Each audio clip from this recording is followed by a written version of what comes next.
That's right. Koku say muti asesa. Edrobian kadem. But dia ye di na ye kika na di no ana no. Eko ebeso me. Enti authority and atrase no. Me say ye baka Kwanso dwumadie ya. Eye nimde wo. Anya betre ne ye de ko. Ampaduti hayi. Hwe na betre ode tete ho. Na so hwe obaye no nimde na wo kire yen. Oh na dwen mu ade a senko obaye na nkoso ye de ketisi e na chi a. Ene ye basa wo hu ya na se otorem. Oh ne ye basa da bi. Ode kakra na ode kire yen. Ode kire yen sa se ne be ya yen so besia bibidi afrim. Enti eye ya ba hayi. Ye so biara. Eye adesua nimde ene emra ye di adwuma ene ye bebobo ho. Na unu ya so me bo abaso. That's what dimra no pa.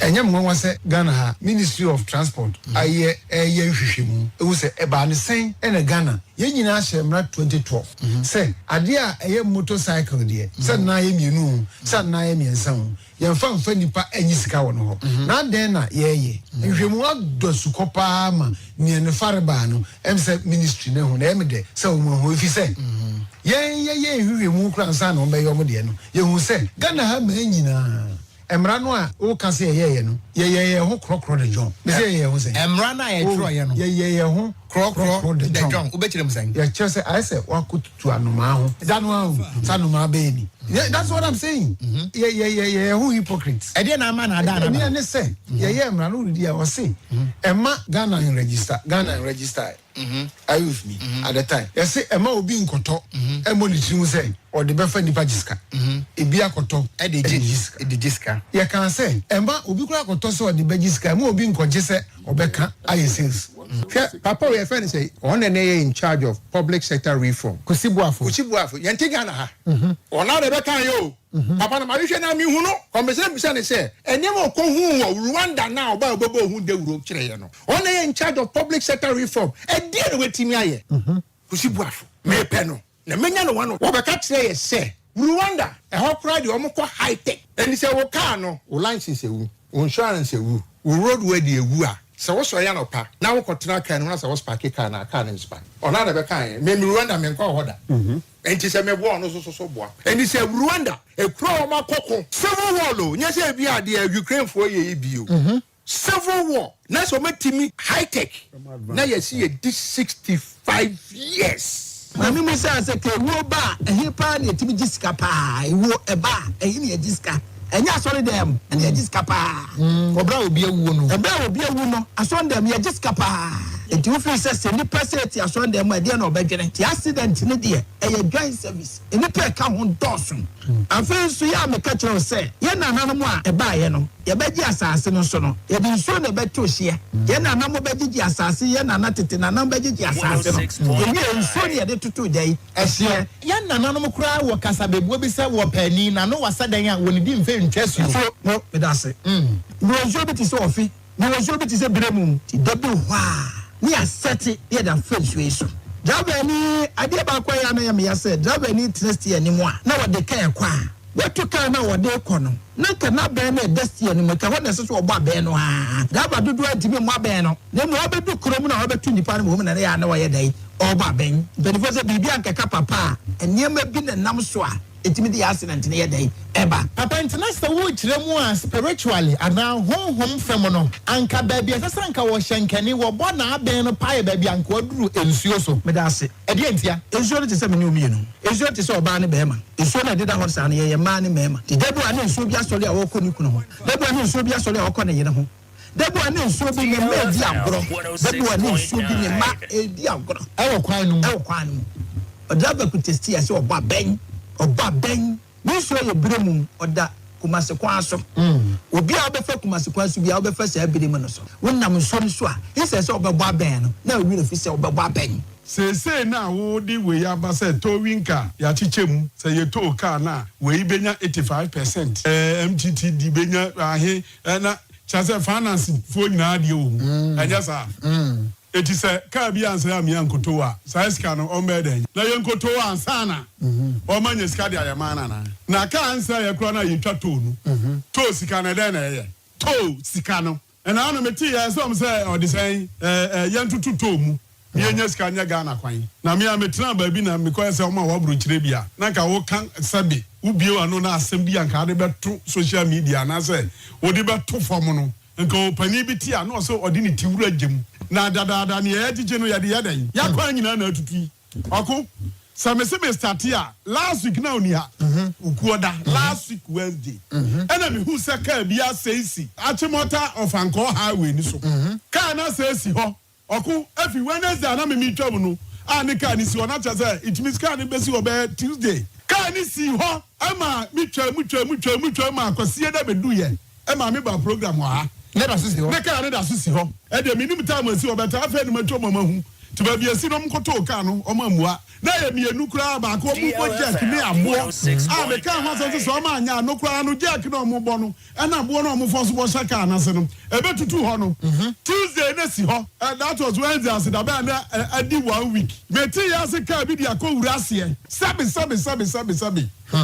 ana kwasi atia aprokuma egu nhyiane mpo ene ye pe kuma kwaduoi na beso abirebra Okogyeabour Ocran offentem from denchembramu a wo mene so no akokwa ampanyini sem awampampam mu je na ofriti krotia na ne ho age afiafiem Okogyeabour Ocran waba tenase na amansan etiew Okogyeabour Ocran fa hwim yenko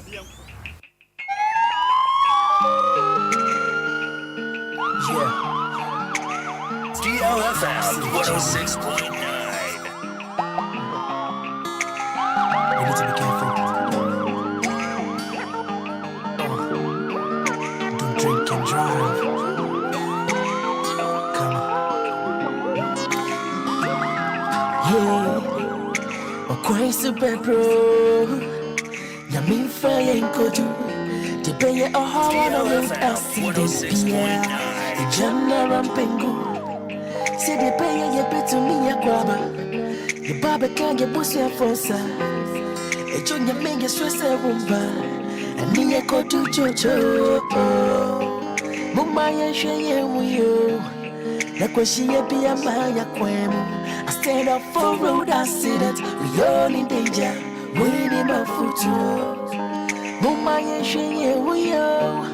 Like when to be a Maya Quam. I stand up for road accident. We all in danger. Waiting my foot. I drive away. Munya sheye. Namo fire go trust in GMO. Passenger kwe. Munya bucha. Namo fire go trust in GMO. DLFM 106.9. Keep on living on.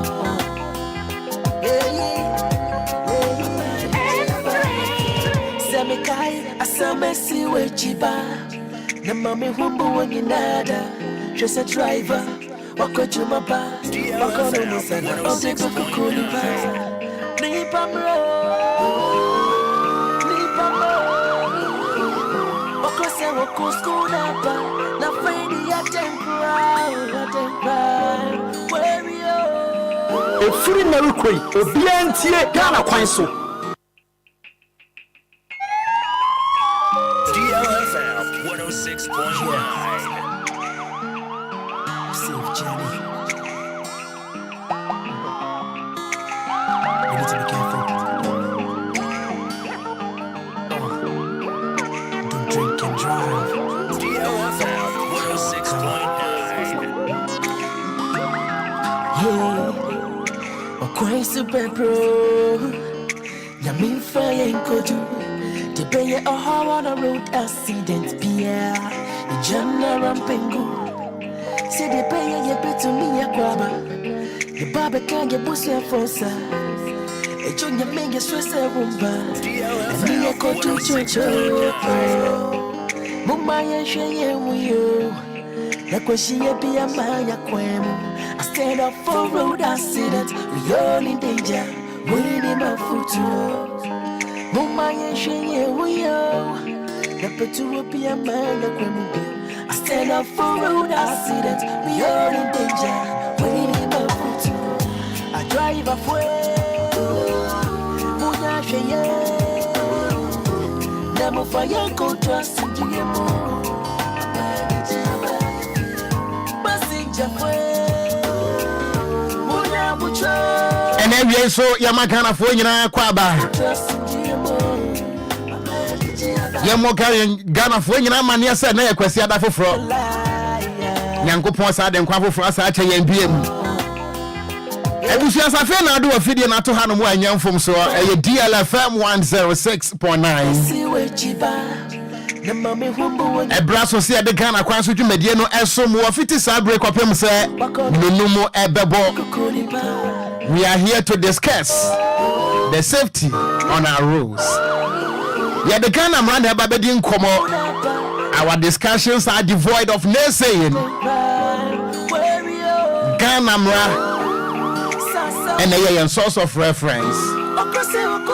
Yanwa Bonia Biaman, yes, Ghana Kwanso is live on Facebook, DLFM 106.9. Say, we are driving here, Bonia Biaman, yes, this is the time to learn. We are Ghana, also Bonia Biaman, yes, the commandant of the LI 2180, Okogyeabour Ocran, is seated once again. And when we drink today, what the Brian ever Facebook no so I bet you atuma dase. The baking canning in answer at Yamao. And then September, boss me that tossing watching and finish champion near Juno and 9. Yeah, that's why we are feeling Enquiries. We have about 3 months ahead of us. Mame Emisa will say, Abusume Miansano Akawa Yanimono. One kasa uha braba ubo ya. Ube me a cha. Na ube chanso ube chaniseng. Ube chawa bra won kwada so kita wo. Ana ube cha ewa bra ebia wadi dem. Ana se ebia ube cha no wada kamnem eye niema miensa. The decision is yours.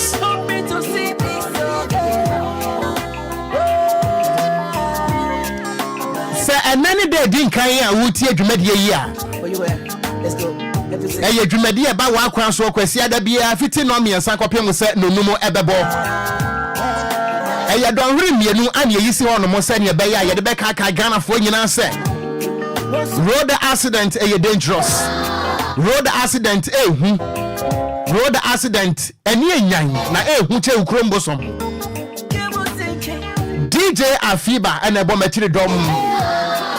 Ene wie nso matena se mene mempanimfo ana ese nkonwa yi mema me Nicolina na yeye adumu a eye mfimfire manta mu panimpa wono ana National Insurance Commission woda no ye ma me atena se sadan so ana minia for the past 3 to 4 years ye di nkomo wa homa so na mom ye nsiada ene de nananom si ye nhyiam Miss Bao Adim Danso Atenase were road safety advocates. And 5 months road safety squad. One on the coordinator, Niliano Atenase.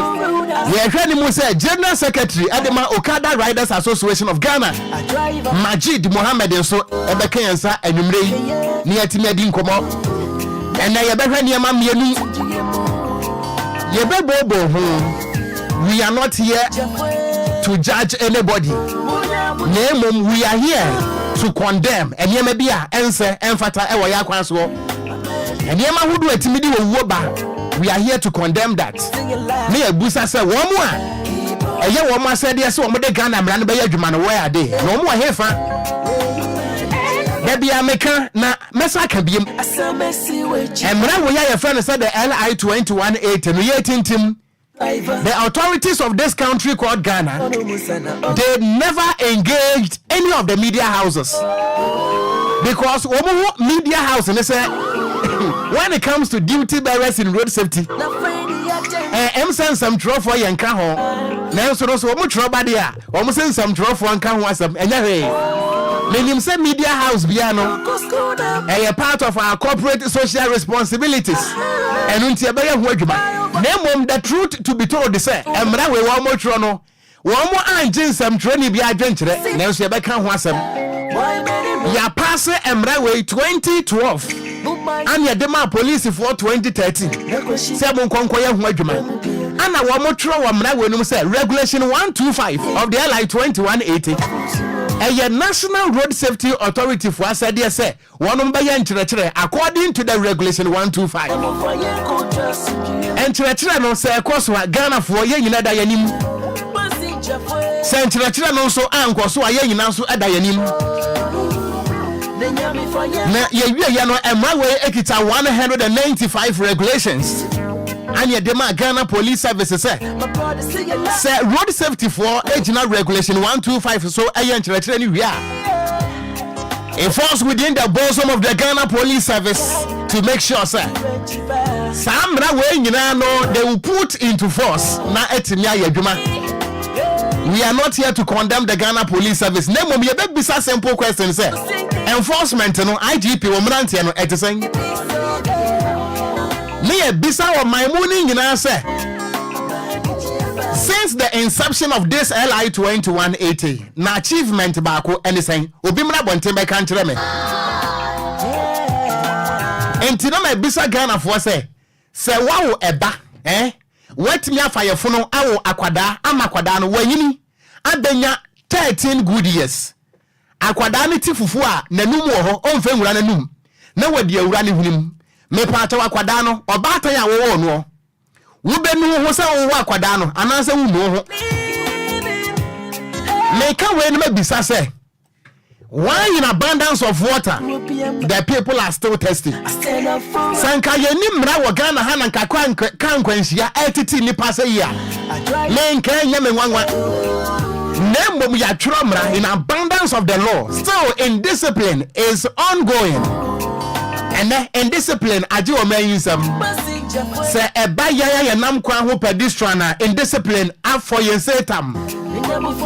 And sometimes so what na when the Ghana for be din koma wo mo dwen say road safety no eye de otwika ene de otwi moto nkoa meni omienu no a yen twika yen twi moto ye nam kwa ho pedestrian no so yesuban etesan when common sense should tell us as Ghanaians kura say Ghana ni sa wonam kwan ho a emfa ba bia car no obedi wachi na mbom no always meet car no a eba no ya ka sa asem we Ghana ni ba bia so wontie yan and one day yen so enti wonam kwan no ho a car no edinachi instead say we be follow car no a eba no obehia car no a eba no na odi the other side ya cars no a ekọ no edinachi enu nti se car no ebetwa afa no so a wanhunu enti wo men ye bia ya so amansem hunu na emom nyansa sam kan nkyerɛkyerɛ de eni abra bomu biem. The power to enforce these laws are not in the hands of any media house in Ghana. Ye dwumadie na se abayan nkyerɛkyerɛ sɛ de na awia mi yen ene Ghana ni si wo pesika enu nti ne nkwa ho hia no ana adwe se ne tirimo nyina no ene se ba bia wote a woto ade no se police ni bepam no a wobeto atia ban and the politicians don't so they are afraid of losing votes enu nti ye beja Ghana fo agu kwam se monto ade na se bio se ututia politician no na se nu nti wade enu hu na se wa ma emra anya dwuma na se ewuo chewa me pa chawo ana wakoto atia owuo ewo fundake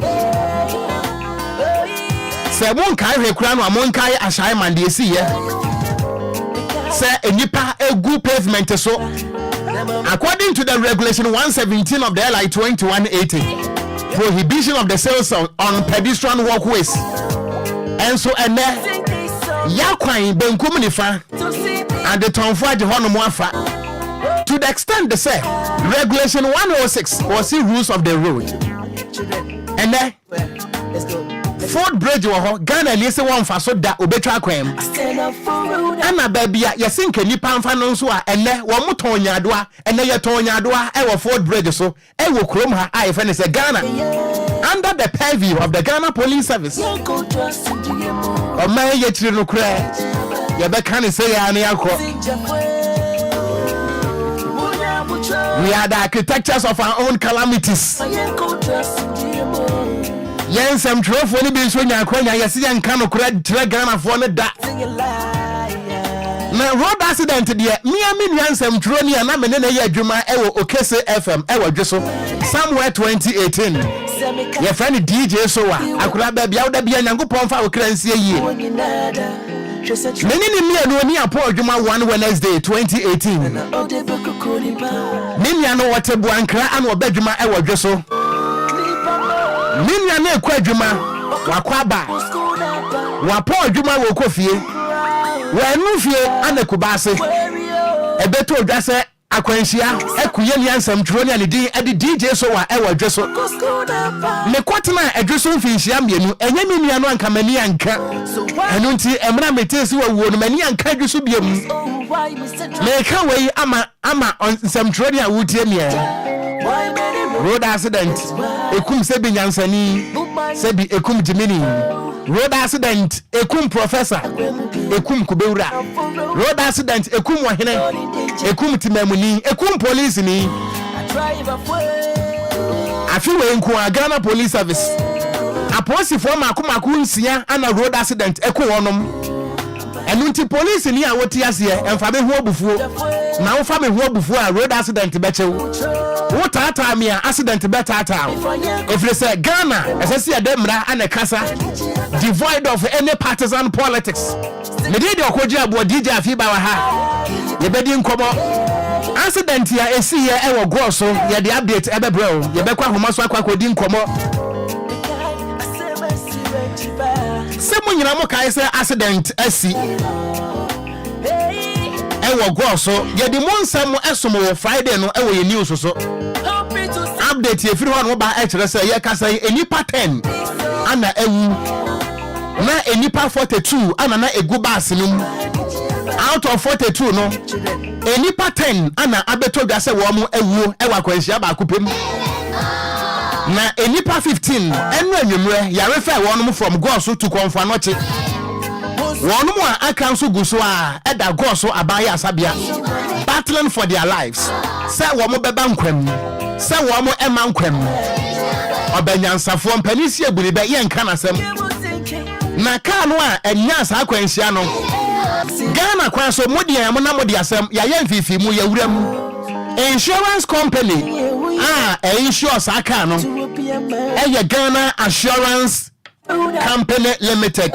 So me mama Nicolina na ewa ha ye bede ho enkomo mama nko homa so nkonkodi nkomo we emra sesi a menua Mohammed Atiawin wono ene samtroni a wodi accident lachi Mohammed apomboko de boko senior edin kama yansan na wasibiem efiti Friday no ana woni ye di nkomo a kire yen die siye die baaye ene die akwakoduru menu update ban ana wo sesi ade atie ne se enipa 10 no a ewuo no so far saa na ejina na emom wo mu a ya refer wonum to Konfanoche eye nipa makomako 15 yewra bo emu nkomo kakra mayen jo ene mama jo amama kwa bade ba aye hafamantem aye kropon Goso mu studio na no ada Friday yedi ho dance etimi eka ho asem ma atiefo etesem accident a esi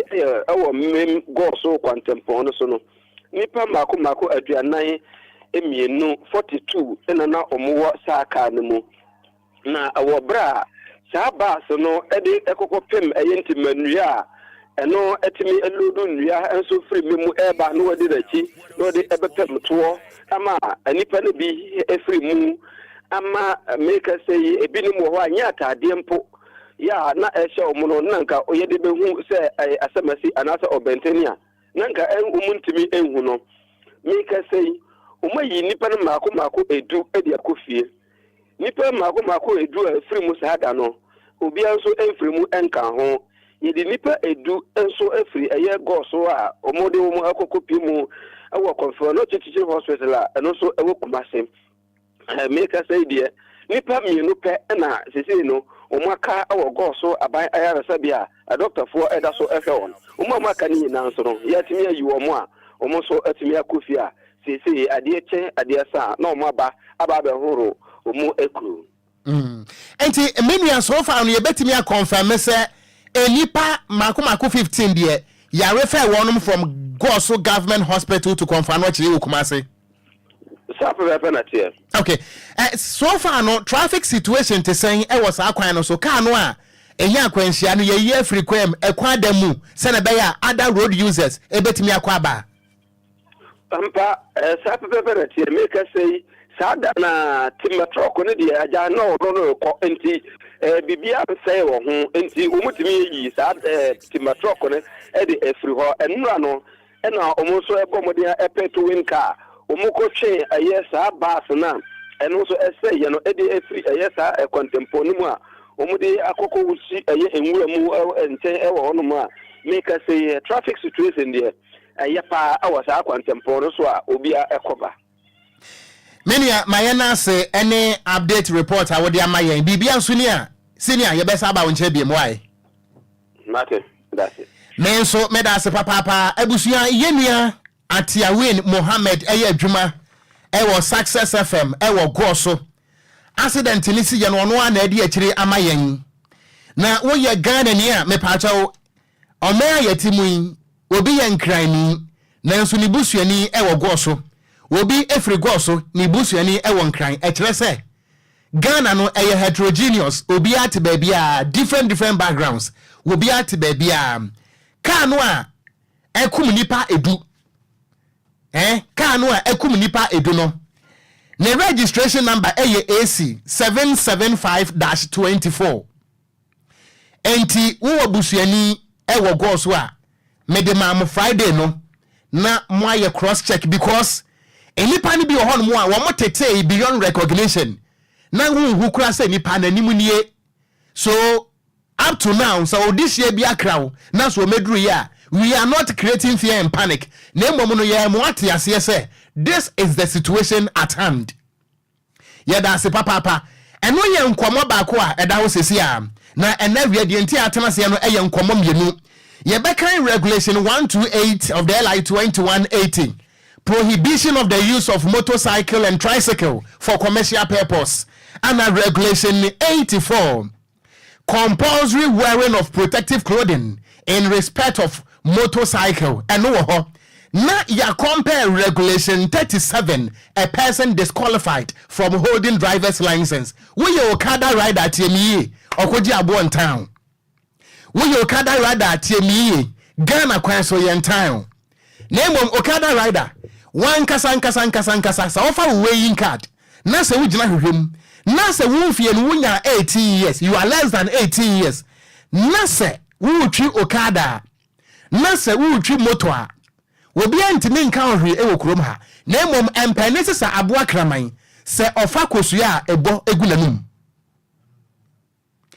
se more taking advantage of the porous system of Ghana because a police force wo mo nya adwuma a police force wo mo call mandate as the law enforcement agencies wo mo enya adwuma na se wo mo de mo hyebra ahye mo nsam a police for no de approve na remo wo mo jamo e de mo ama owuo efri se according to the regulation 37 se wunya 18 years a emra ne se eni kwase e ma okwan e ma wutwi moto e wokrom ha enti motor rider how old are you emra ne se if you are less than 25 years eni kwase wutwi commercial car enti truck driver sprinter driver bus driver a wutie Ghana kwase na wie me pa cha how old are you wedding fie saying ana wutwi truck sankam ye police ni a bia nka men Saturday no ennu 1 week mpo na nka awro every say Ghana mra da bia meka o eso sene mampani a o Ghana because ye government kakra the scope of government be ka kire o say yeka supremacy of the law and say the law is bigger, the law is superior than anybody born of a woman and for your position but we have circumvented the interpretations of the law to a personality because any power or sikadi Ghana mrentiment cheno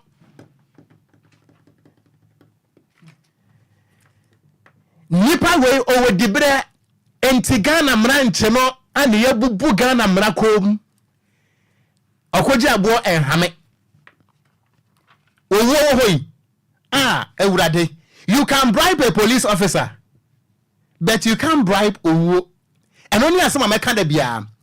Enti ena yebedi nkomo Okada fo no montwempini wo ba yen Facebook no so a wo do message brand ya make kan ne nyina so de amawo Ghana Kwanso is live airborne on DLFM 106.9 wo ba no a share page no so amayen Regulation 84 emra ne say enye bone se wo betwi moto nemom emra no hye obi a wo twi moto kete se Untimi ntwi moto wabra wonhye helmet. Emra ne say, untimi ntwi moto e wabra wonhye reflector. Emra ne say we below the age of 18 eni kwan say wutwi moto. Emra na eni ewu. Enti sa amra we eye Ghana for den, eye police service den, say won be ma sa amra we aye adwuma. Ayo. Regulation 128 Emrano wasi wutwi moto a enye bone na mom se wutwi moto na wodi agisika wutwi moto na wodi afa passenger agisika eno na ye bone eno ana ye prohibited in the eyes of the laws of Mother Ghana. Parliament no a pass emra kan se wobi no mu wi ayenche no Parliament na pass emrama yenya emra wo se wukum nipa ayenchew anu nti Ghana ha wo pa akotwa nipa ti wo kokoam Ghana Police Service they will deploy any accoutrement available to them and get you arrested. And the same house, the same parliament, the same power and 2012 wo pass emra se yemfa moto emfa nipa nyisika Ghana Police Service when mu hia rocket scientist. So my country answer because munyina no eye mu business amoye some of you mu moto aye de business emamwo eno ntino monsamu wo moja so how can you call for child ebaya de na so be de ho enkomo me mame Nicolina na yeye adumwa ni dini ya mede me yasa me hubiem but ono ntimasa hubiem na ma to ne badin wo wo mi asomdwe nka o nia yasemo mama baby afri bible call there adom ye da nyame ase ni hu na ache me sheho say wa wo ni medjuma me ye ne back and forth but nyame adom no ma ye nkwa. That's right. Mreba mo a obehu me July end na me wo Cape Coast. Ba mi said asa onwe nkwa de me de me ho betetewo. Why are but Friday mess aba ho nti me ba me be fie ensuro. Mate. Ai ebusia me mame Nicolina na yeye adumwa eye Central Regional Boss National Insurance Commission ye mame wa ha ye bedi nkomo wonso ba Facebook no so a wadwenkyere magi atum na minia Misbao Adinda a road safety advocate, not just an advocate, or a gallant road safety advocate. Now, Udru Central Regional, yawo emrantie na mabawa wo mo bodauru e wo Kwanso Jojo ye fe wonom road safety squad wono eye regional coordinator senior bibia boko de jamina dum open case ye kasa ya che kwa 3 years but ye nshada. That's true. Senior Central Region ahoye so far so good. I say so far so good. Yeah, boy homebody say ohobeye ben true the way ye parent ye fan say so far so good. Because ye what primary no ye mark your exams man why more room for improvement. Exactly. I see. Senior ye mo akwaba yeah you so penny ebusia on my far right ye nia penny Majid Mohammed were your general secretary at the Okada Riders Association of Ghana. Senior asumdwe kan yo asumdwe ka yeti fo ne nyina Okada fo mo hoye ye hoye inshallah ye gusu boy ye juma kakra even den mo bo mo juma kakra even den I say ye da se ato nsafro na obae yo ye da mase ye bedi nkomo pa okay sure ebusu amiense enkomo na se na yemfa ne sei answer na mesra osafo adwenkyere ni nyina nso abrame na bibia nso entimi enkwankanen na wadwenkyere no nso emane yɛ amanyosɛm emane nkoya amanyosɛm mane nya Ghana efiri sɛ Ghana yi ɛyɛ baako pɛ onipa bia no a oba na ɛwɔ no ne nkwa ɛyɛ tietia enti wo mibusa wo ɛyɛ hwan ana benam so ama wo nkwa na firi wo nsa ɛyɛ akwanhyia ɛyɛ tuo anase ɛyɛ duabɔ onipa bia oba wo na yɛ tiawa ɛdɔ mo sa sunsun onipa bia sɛnde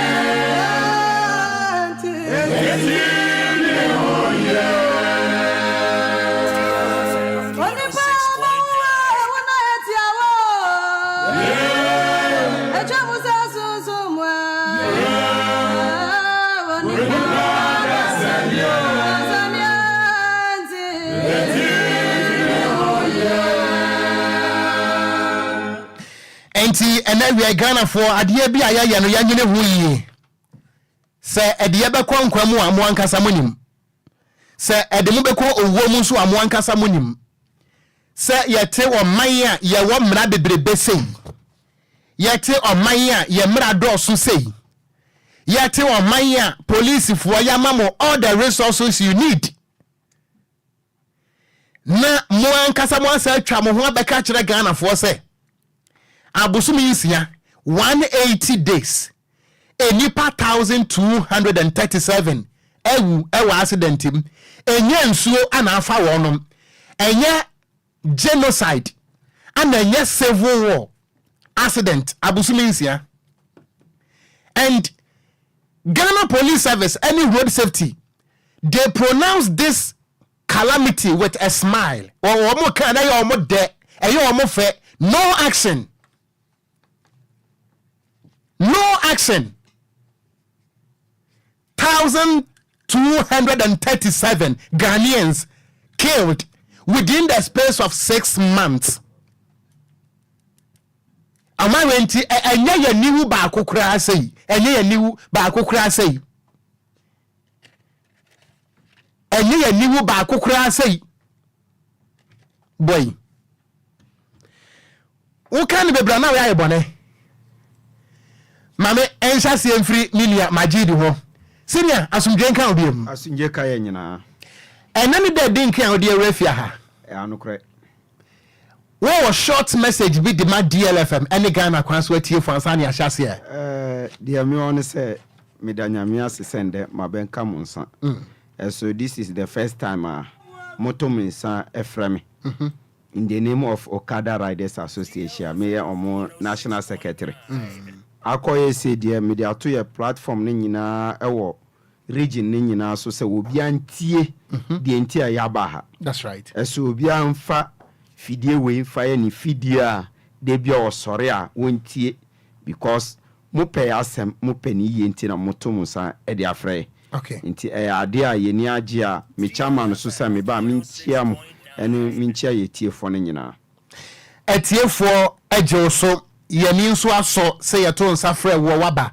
yewra yenhya nkomo no ase yankọ yechi bebre yenhya se emfri this particular year 2024 wona wo ye general secretary adema Okada Riders se wo Ghana nyina emra wote se ye the report waba abusumi nsia enipa 1237 we no kra ye de a police fo hu ye womo a agumura mu a ya report what ye kan ho womo within the space of 6 months as a general secretary of Okada Riders Association what just our report we saying me geneti say accident because oko kolebu a ya kiro say accident wo the obefro edua obeto bia accident the obefro car accident the obefro motor even basket omo crash na obi wu a accident that's right nti omo de nyina edi bomu a na omo fra accident a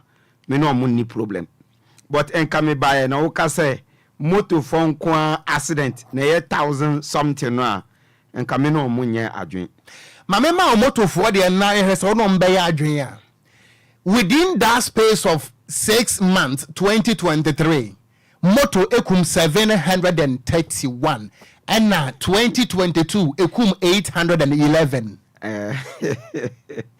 moto yɛmfa nipa miɛnsa ɛnan car ɛfa nipa 24 ebi fa 35 accident si a yɛkae ɔmo 34 ana 18 na ewu na moto etimi ku nipa 400 something Ghana deɛ sɛnka than 3 years deɛ Ghana for ne nyina yɛnka yɛbɛsa my mu because yɛne ɔmo taye sa debate ɛnyɛ mu radio wei Kwanso. That's right. Yɛne mu timi kɔ TV so ɛkɔ bebi bebree yɛpɛ evidence any accident bi a esi a yɛde kɔ Kolebu Rich Hospital 37 yɛtimi di ekyire ɛkɔ yɛ ɔmo interview etimi de mboa kɔboa ɔmo ebisa ɔmo sɛ den ɛkɔ sɛ accident bebree sɛ ɛka but ɔmo wi a sɛ ɔmo mpɛ Okada asɛmti na ɔmo de ahyɛ Okada because master a day single day the whole Ghana Okada entimi nku nipa 5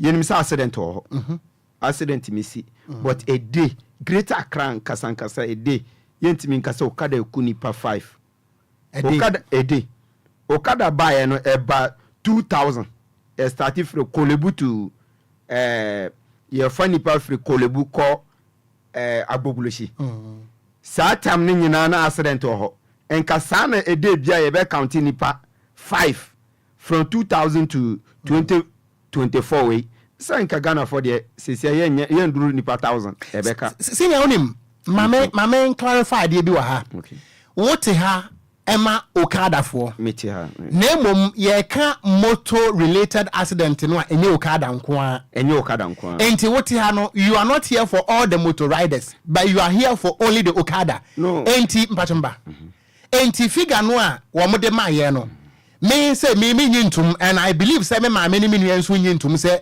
eyo Okada nko na nya accident wo mo a eyusu motor e de delivery ni ade wo mo nya accident da bia one more use motor no for their own private purpose. One more sunya accident de bia. So in general term, no, this is the report. That's right. Okada no. Ne ye delivering. Eka Okada. Okay. Me ankasa me delivering. Me fani pa omechi. Okay. But me aye moto abama me national secretary nti abubo ya Okada delivering. Ye nyina ya kabum because ye nyina using moto bako. But a bus accident I be kai on my way more. Enye moto nkwa. That's right. Because moto entimi ni moto ba ko entimi nku nipa 4 a week. But cat me nya accident na nipa 32 ni nyina ewu. Driver ba ko pe. Inti e ba ni se na de bia sa fingers timi ba than 6 months nipa 400 ewu accident moto. Cause asem we me no kan matena Togo da. Okay. Nigeria so matana the same moto na me de adwuma. Okay. But omumpie enka asem we ni nyina say moto timi kuni pasa. Boy ba ni se na Ghana. De bia ye na yetimi hu than less than 6 months moto kuni pa 400. What the to adwuma menji ndi say betimi afa. Enti wo figure na say a concocted figure on. Ensi police for na e de be shemu. Omo because amu bebre mpe moto. Police for the bray empe moto asem die enti amode sa fingers ne de ba ne nyina ne se amode ba sa ebe ma ekwan a government anapenyi for be push se amuye omu adwuma amunchi motos more the more ye ma omu kwan amunchi motos ye de amu pe bia amu de nya omu sika but amu the fingers ba se o accident na release 1 year ya nya accident 10 pe nipa 10 ewu ya na nipa 5 sepen for omunka hwe enfa ho but fingers wey amode bankasa no amode pe omunkasa business na amode ye how e ba ne say na yes say moto akum nipa dodo say ya obidi ye business me da say police mttd wachewa no matter how it is 100 200 Ghana police for no yeah omaji obida omoje me da na wo lances road work insurance na wo call police station ya be ka che so ketena se yeba nipa watching no or sako operation dia wode wo be maaye no wa masikanti obeka setena se wono ba ansama release moto na ma ono so nyem ba ya obetena ho ama ade asa nti wo pese obekọ bebi a na bibi hia wa obe tua 100 Ghana na 200 ansa osaka moto sa police station ne nyina mo yesa adwuma no yenimo mo but nyame odaroma yenya ahonto kakra no ye papa dampare bae no wa ma ahonto kakra aba IGP ama ahonto aba ama ya yenni ejuma ye de moto ye de adane ye ejuma ahonto ba na aba ye da ma se IGP bae no se ampa ejuma ni o man mu yentimi ncha youth enkobokro no go me froti region ene na me de hwa me mba nyame ye da ama me member 6 omko school me reti dan me ye bibia eno a nti IGP bae no se okay ejuma ni o but mu amode ye delivering amode ye mu ejuma musa koma no mamu bi ti traffic light mumpe mo license roadwork insurance wo a obebi ti traffic light bia ye chewa ye do be ko police station ye do ko a ye mfa moto no ma ye be ma warning letter 2 weeks and 3 weeks ansa won saka moto ya chewa so. This is the first time ye nya IGP awaye sa but first no ye chewa we are stubborn na obeko court a obeko no wotinye ye a judge no de ya choro de atu nenim no no na ode babu atama na ya fa no ya fa no ukura me ya fa no me 2012 ya fa no me 1002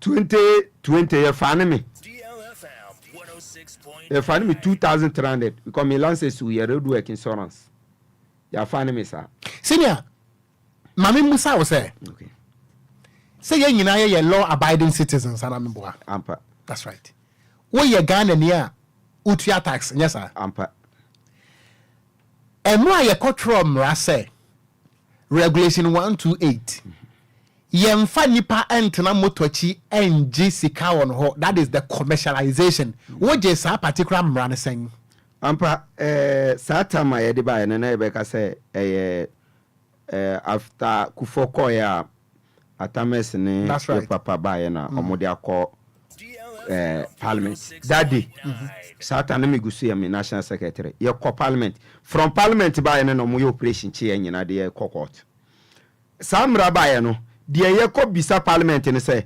musi ma ye mfa nipa wo ye chi ejuma be na mo de be ma ye de citizens ye hia ejuma ye nyina na yakọ school bebre free northern region voter region central region ya ban nkran ye be ejuma who came from 2001 2003 woni nam sekra ehubo identity kronfo onbeje o back onbeje o mobile phone after yema okada start ya ye ne sano nipa bebre ye nim se omu disa enyama no bebre aja ya omu chimoto ye nipa bebre so omu ye langas omu o my way mu omu ko hu ya omanye ni moto no wajai ede we adwuma na onya ne 100 Ghana 200 Ghana so de be hwe ni busia for obesa ko yelangard akokun obi oni police phone ko hia inti samra bae no ye peja ye sabisa NDC government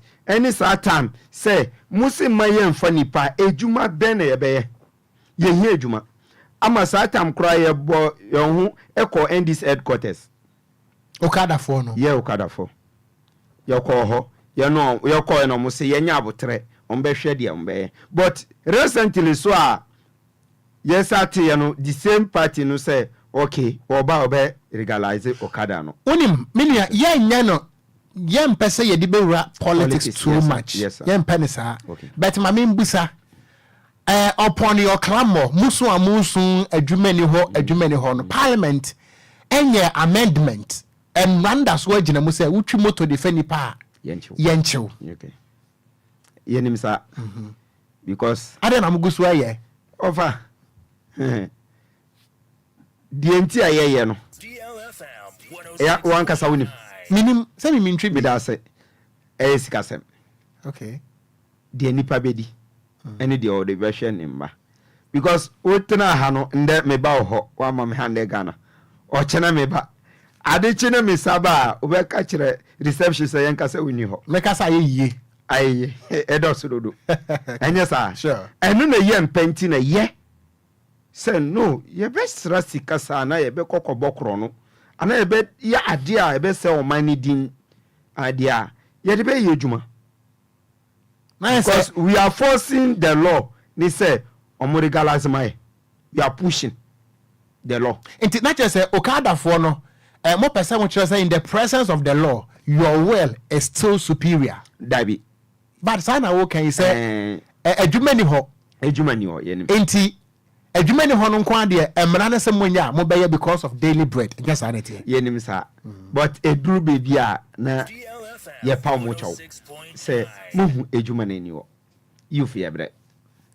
Ye beti we say adwuma wa ha obekwa enye nti ye be ne den obi a obeche wa na obebisa osa no kasa asam kire no no sampa muso mu hwe mu hwie but still latest upon latest ye the parliament eyamo ye ami na me sami na me choro latest no when they receive your parliament o ye the call omo reception ye serve be the ama speaker of parliament yes serve be the ama majority leader both 2000 up to now say ye person mo regalize ye juma mai na ye ho toy but omo regalize a omo pay juma mai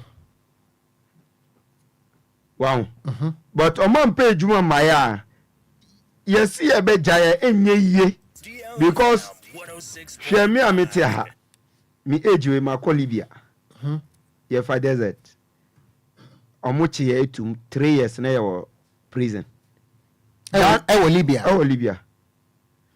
Da mo jaye ye be start ejuma 2 weeks mo na ntokosi ye. Libya eni Gaddafi o muntem na mo deport ye bae. Me ba no atade ba ko ne trouser nika. Na me share ya me de abagana. Because chichi ye no hawa mo de eto ye so. Ti me say okay.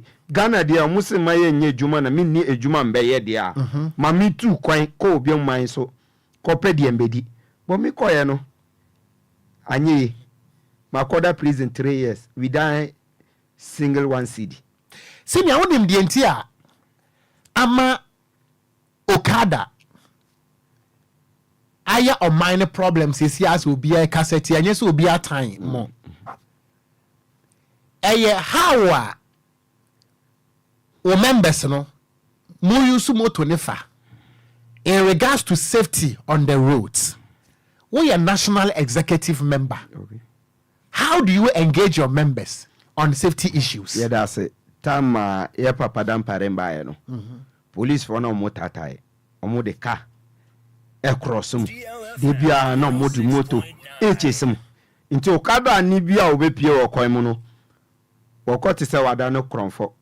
Eda obenya ana eda ye beche no nti de obeya obe survive no na waye but ye papa ba ya won mra say ye respect traffic light ne yendi mra so no amasese no de dada ye krofo ye ne nyina no o ma stop it uhu obi a wo ride motor na wa peja motor tia obi mu aya wo mo aha mo nya Okada fo ba wa to motor ne papa si fie mi no ama no oje rent ti wa to moto o sorry by heart no ye bo Okada ni a obeyi 10,560 e de ato moto ba ko bo esen 10,506 okay 10,560 awujin okay uyi sa sika koto sa moto a utibe tire se wo ko sa ko ye sa rough ko wo bo form a wo na bebu wonim na obo form moto no besai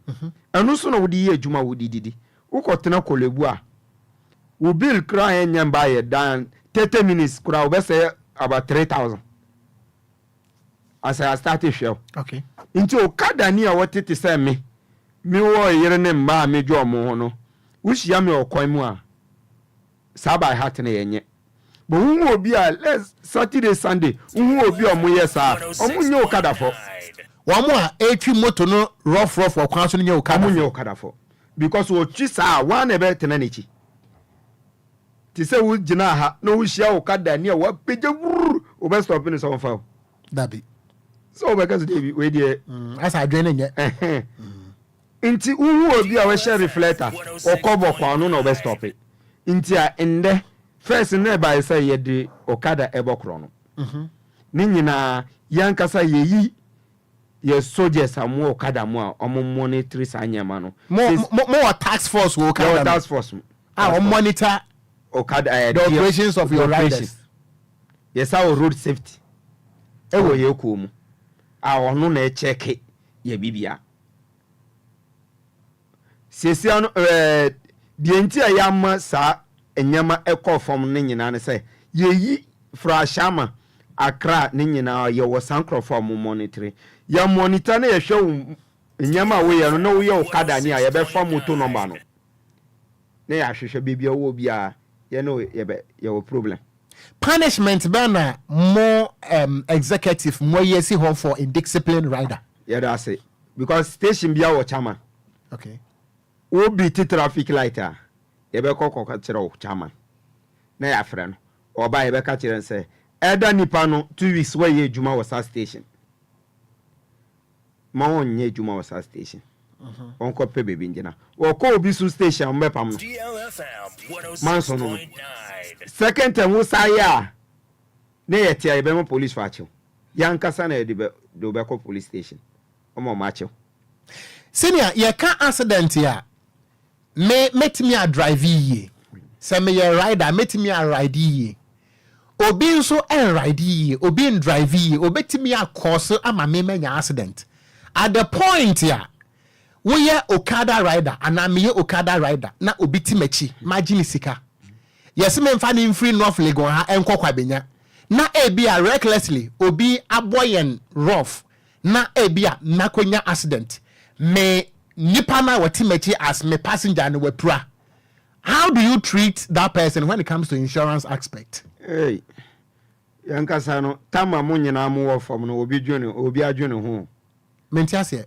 Tama manya accident mo nyina mo da fam no obi adwene ho. Obi adwene ho. Yeah. Because insurance no cover ye ne keke. Motor insurance.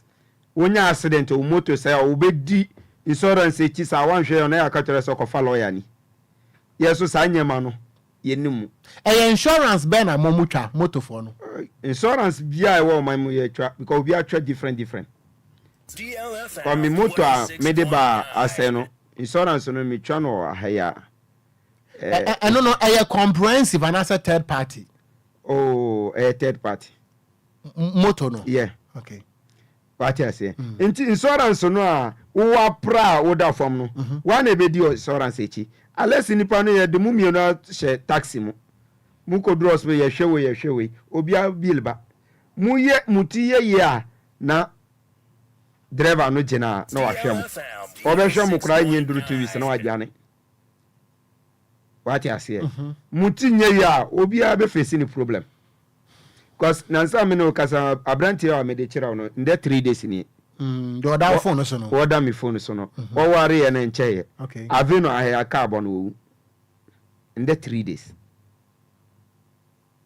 Wow, yeni na na wo ho. Yeni na na wa we no. We ono so twi okada no bi. We delivering. Okay, delivering rider. Yeah. We buy na car driver no trailer. And pick up trailer no. We bi do. We be serve ya o wo de cowboy ya wa be shaka na se. Wo ya ko fan. Se se oda police hospital. Mortuary. Yeah, mortuary. Wan kasa kura. Awo kitam baba ko fo. Entina mi busa say. Mo safety issues any mo insurance in sense no. Per dia wo can actually say mo face challenges when securing this insurance and bebre obi eni o a obeka say eboa ana wanya accident ana bibi esi ama insurance aboa no da. What you say? Wo de ani say kwatwa. Wonya accident wo kokora e beka che so ko follow ya. Lawyer ni wo ko hunu ahi. Ahi na obetua. Wunye ntia hospital ben. Ewie wo ko fa lawyer de ayeden. Ekwa be so na mofa so a mo kire mo members no on safety issues. Yeah, that's it. Ye call last ye call teachers wall.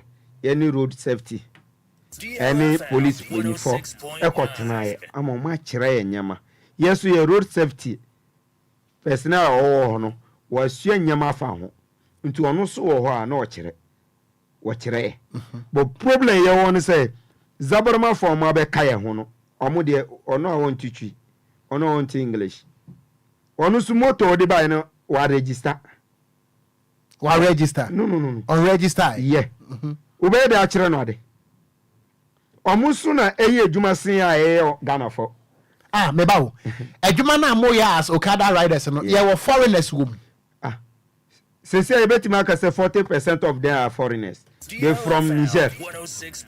Uko zongo aboso kan zongo a uhu omu bebre omu nyina ye foreigners na omu twi Okada wa Ghana foreigners ni moto kra o twi no enye Ghana ha na toye woto free Niger na ode ba Ghana I want foreign number dabi oba pe Ghana number and mo de hu say we on register na say yeah that say you know mu na ete semi national secretary okay so you know the moto ba mi bisa so wo register obeka chem se de bi ya to number na de bo nichi enti naturally say more as executive no more problem engaging your own members in education because you want more language barrier or monte dem more canonti omo no ya quiet say omo nye ye aye nipa because last yeah papers bia ye pese ye identify riders bia ni station obechoro u phone number udi station we ejuma u moto number ne nyina na ya choro ye de koma police for in case me ba say ya nyamempegu na me nya accident a ye hwe number plate na ye nim say mi station was circle ye ba ye de me be ko ho anambe wo hwe ana me de sa moto no bokro no a they will know where I'm working that motor from ye de koma omu ozongo no omu say MP anka kire omu say omu fili paper bi nti enya ade omu be fili why say zabarama fo no omu say why na say omu area ho MP ama omu kwan say omu fili papers no nti a omu antehwe anu na me say okay me from MP no me fra no MP as in member of parliament we area ben Ablekuma Central Inti me friend MP na me dey atunu nim so ye the papers bi aba ye pese ye mbo police for was onu wante hwe wenni mo hwe enka ye ko sa mintina enka oti ya obema mu obeka a kire omo ena mimi bisa no say na nti a ya association ni moto aye rade no wona wo ye leader na wo ka ho bi me ne ntase amba ya wona obisa me ana me bisa o say he MP Ablekuma Central Ablekuma Central MP ana wa na obisa no. Okay, so that conversation, you know, we were not there. Enti yen mean dia dance but we yan koma wo boy. Me de ba. Inti asesi ano metimi aka kire o say Okada fo aye gina no. Zabarma fo aje ejuma no. Afa. Inti na ye be ye bibia e be boa aye ntimi. Because da ye be che omo, enye say ye be che omo. Ye che omo a unim say omo nti kasa ye nti omo soro police. Sika ye be bo bia obetua. Na wa gini moto. DLFM 106.9. Okay. Me patro jina homa me. Ebusuya yenia Majid Mohammed eye church for penny edema Okada Riders Association of Ghana. Ana niema hodo a wo mo FM de ntia wo mo twi Okada problems a wo mo namu ene wo mo nyina so ana ye ne odi ho enkomo no mame enko me ba be wi o me mame ho because ye mame be my education ekobasi obi twi moto a insurance net say minia misbao adinda senior akwa babiem me so open kese I think so we follow conversation pa edin kan my background kakra ye can road safety squad dia and your mandate dia na mo ye okay me da si bebre okay road safety squad ye task force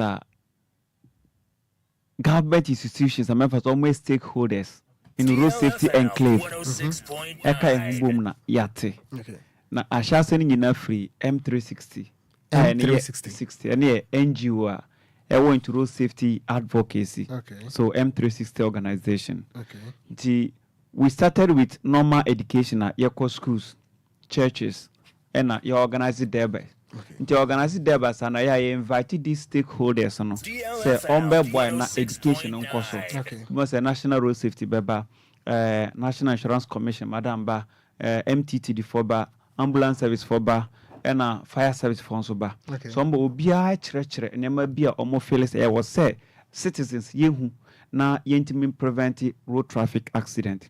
Yes, and so madam so I take you on importance of motor insurance and other insurances and to the extent society omoko through how to claim for an insurance when it comes to road traffic accident. Inti and also for a while and it was okay. Say education kwanza for so many years and decades now. Education na koso. Why can't we add something to it? So MTs can with the send that you have a tax force you bet me there as started. So all these institutions on AD personnel buy and they are creating platform. So you're starting with a Futu municipality, that's Winneba. At the time it is being chaired by the coordinator for municipal director, coordinator and coordinating director. And then later on they come to the level when I brought a lot of stakeholders. Until you're starting you okay, you're Koroda. There are a lot of people or more cars more. They don't even know some basic knowledge on their right.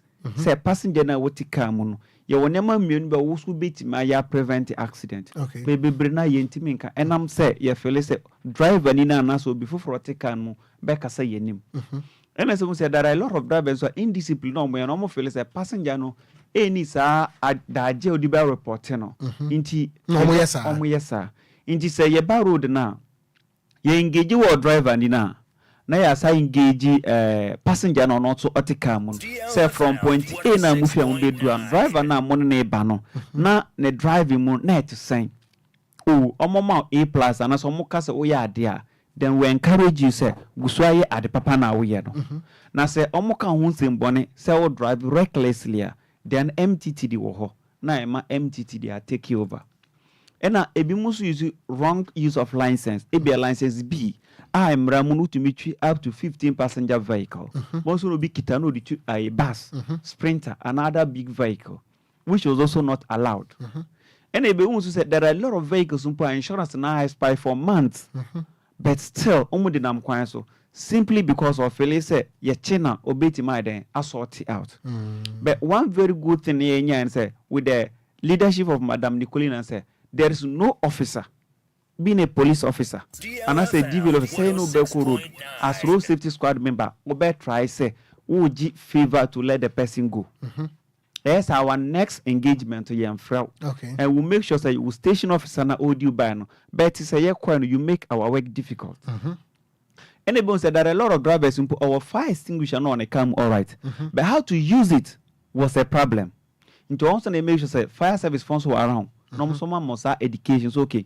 Fire service fire extinguisher no say no be issue no and a base of baby ajani from one of start fee na and also education e kwaso nti ye Kwanso a deviance in their own wisdom some more sign man fire extinguisher one triangles and a first aid they dia konti say share na wonni bia ye encourage you with the impossible be mfaso dia woso say na be also betima den ato agu kan so it's time so okay now recommendation start to say then but people are beginning to enjoy it and as I say no more on the Winneba Kaswa Road, Yetimiko Cape Coast, Yenu Sweet Road on almost everywhere Kaswa Nyon Road. The only thing say, as it is said, these institutions they be omokwa, jumana makwa ye. Sometimes nipano point lunch kakrebi and since you kakrebi obenomono, na yeding. So most of the time, na NIC, madam, and I ultimately someone MI. Based on pressure and so down so that was not the only mandate on Sweden or work. And M3 seasons we been an NGO so we don't have that support. I bet media more say so ebedru baby na challenges ka cry home.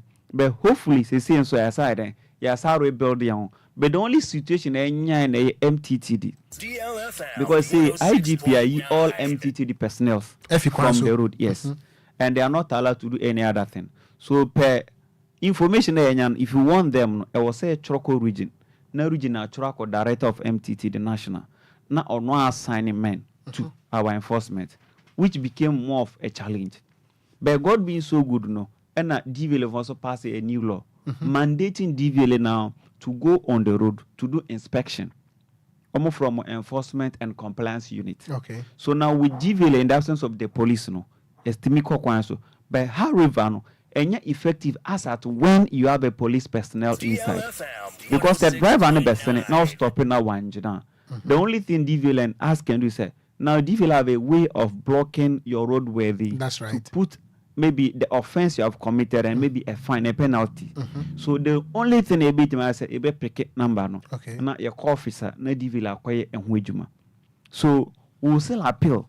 Say irrespective of whatever it is happening, we being on the road or MTT being on the road, sometimes they abuse their chances of being on the road. But in a way, so no, a bois say a reduce reckless driving. But they say MTT the work Kwanso no be insecure loading, rekiti car na wamana besene. Then in the next few kilometers, na car na crash. So sometimes you ask yourself, so has the police seen this vehicle passing through Anna? Okobisa, yes. There were a lot of barriers. Oh, yeah, Kwanso. But say car, why the lighting system ye poor. Can ankasa ni physical stretcher ye poor. But Sandy Petty me drive through all these barriers because he's been able to sort everybody out. So I believe, and also one of the reasons in here, the road traffic accident, they be a because we overlook certain things a boy. So the only time we will encourage the road safety squad, say we will continue doing it. Because as we are speaking now, we've been in Central region. We've been invited in the Eastern region. That's the Kumasi Accra Road. Because there are a lot of crashes there. And they believe that when we come there with these educations, and also bit meabwa. So in addition to that, there's another thing they say I should say bit media. We are still looking at the law way. That's the law wise on how it's going to affect us. Now, the next thing I plan is we as M360 members, the NGO, okay, we are looking forward to say a bit Kwanso. We are already going to bus terminals and stations, but this time around, we want to be on the road. Ebi Accra Kumasi Road. Kaneba will stop the person. We are not checking anything, but just to talk to the person's conscience. The person kasama nipano. Na ontin once say kano kurano or no kurano. So BBC affect you on kwa.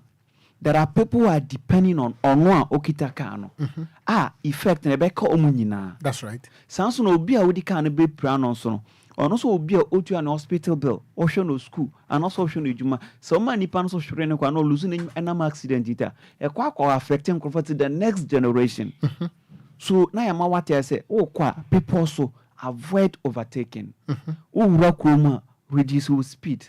Now we should save journey. Now you believe say be the at the forefront of crab beba so the Enquiries they be as a Nipan road sign be drivers or cry and tears.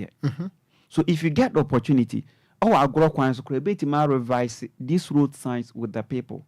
Because I have a group of volunteers, they are ready to do these things. But yes, I just say you could not Kwanso na yes adna. In as much as a beboa ya Kwanshiano, one shall journal obins the car by a police for your fam. Because my bedina Kwanso ebia money to me. Yes. So I'm going to throw it out.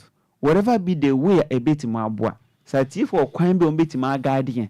Now say yen M360 with our own resources. A bit my bedina Kwanso na yen our drivers, passenger anya kasachre or ya Kwanso. Ye jitum se nipa no kro be sa reckless driving poor. In a way obe kan 1 or 2 words now we need nkombo no. Once or so nkrofo kan bia nyame e na one make say so that's let right. Me just avoid this overtaking. Na men drive ye. Na try eno so hwe than say chino fanoko ya since 1957. But every year road traffic accident is on the rise. Senior, per the audio my mature say we are privy to anything concerning road traffic crashes and stuff. Mami Bissau, your problem why your team says I say on minor. When it comes to road accident, problem no your enforcement, compliance, and as education.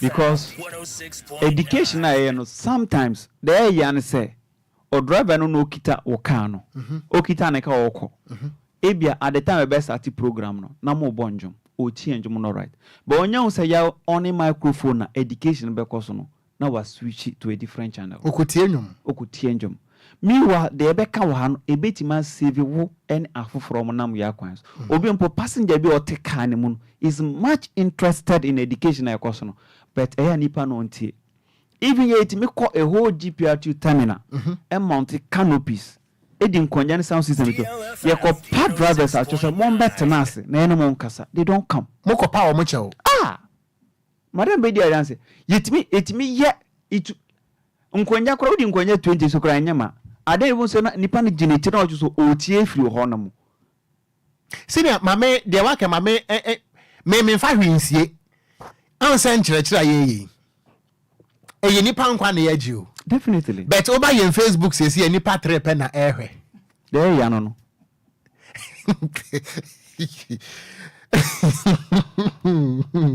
and so bit me trick camera see so say odi atem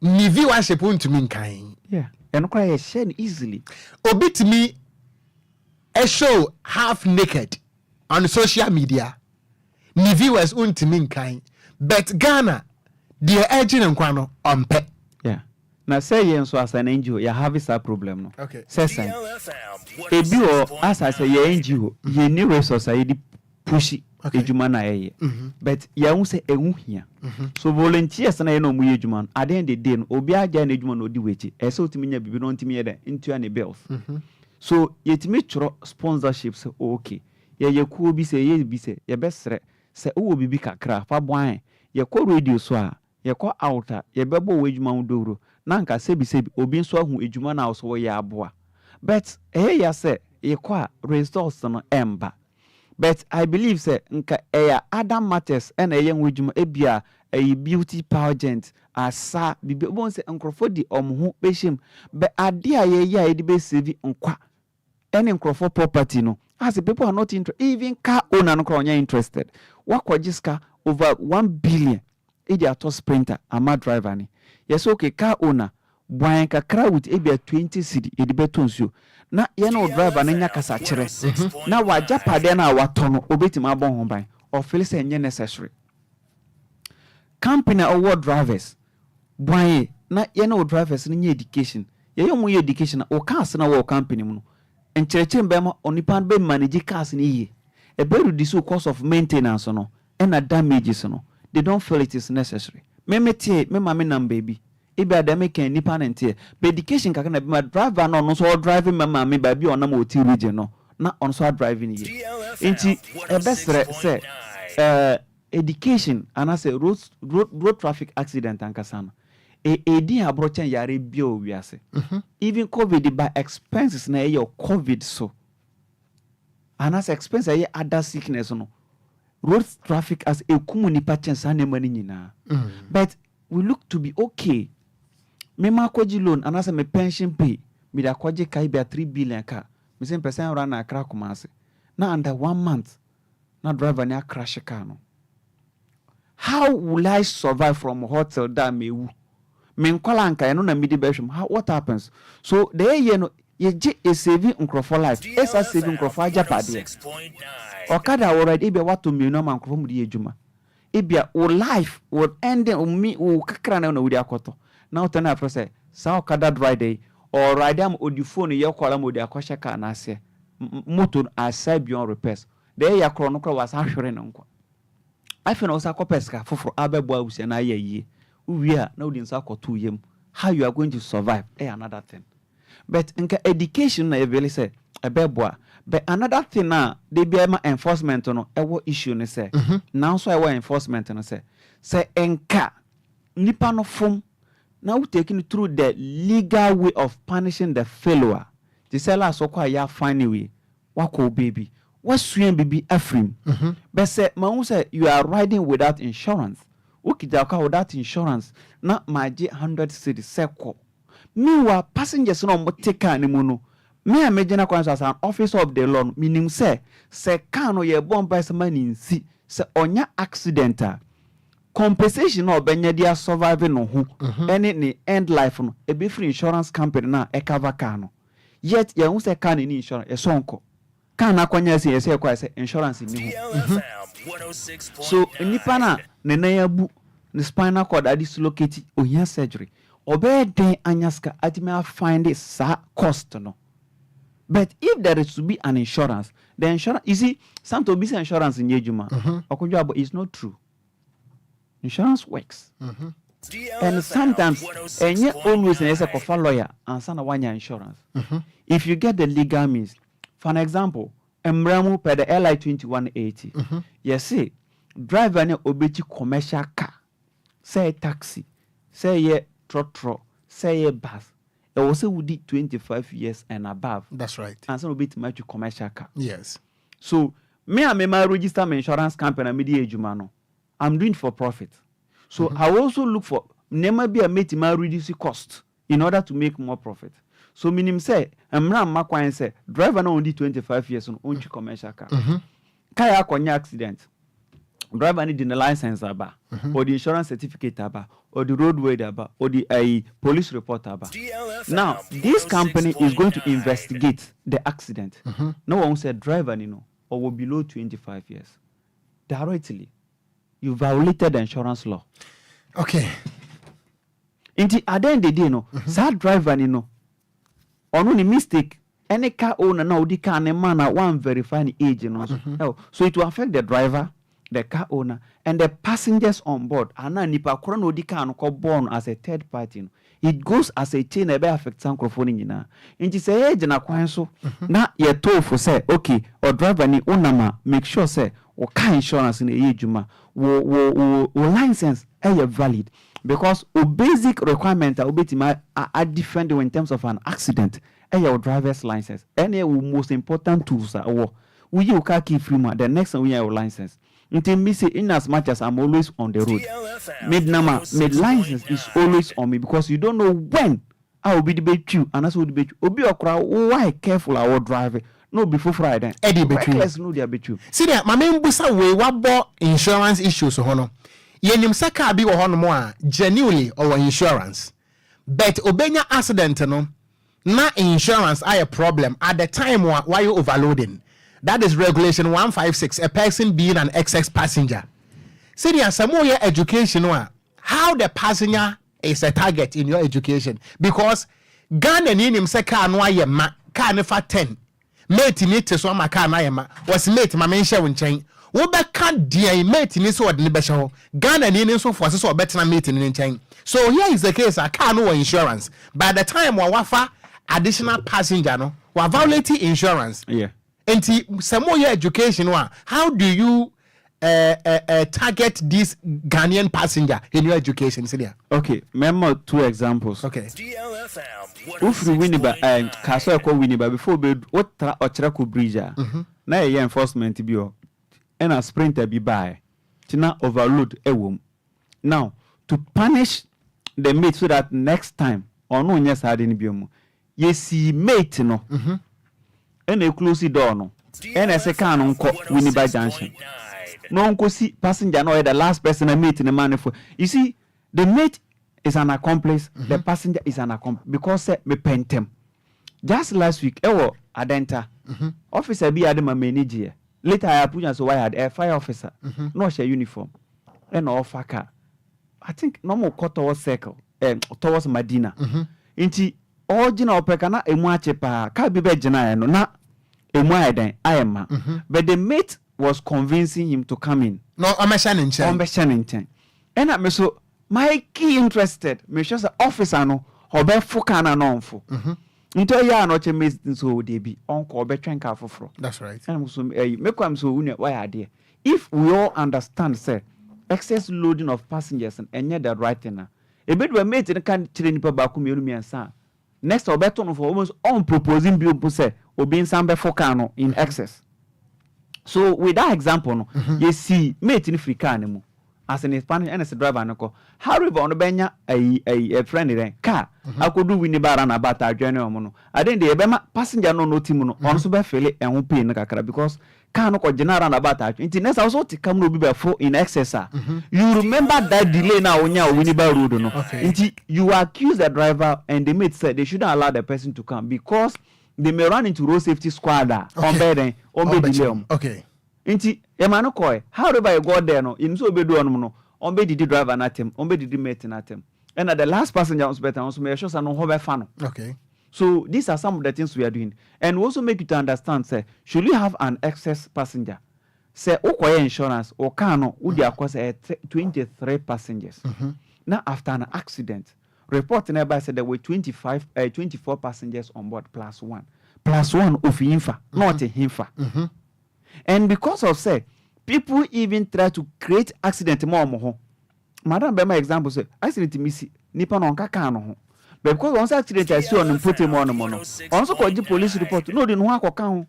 Say accident in AC and Nipa 20 years, no count because of insurance was claim compensation. So the insurance company also has a business on it too. Also to me say, obey all the needed investigations to ensure say can need to free a crowd for soon. Many panier saying. Panier say. Okay. And that's why sometimes delay near then. Eba. And they be a driver now no. We underage driver. Ebeba.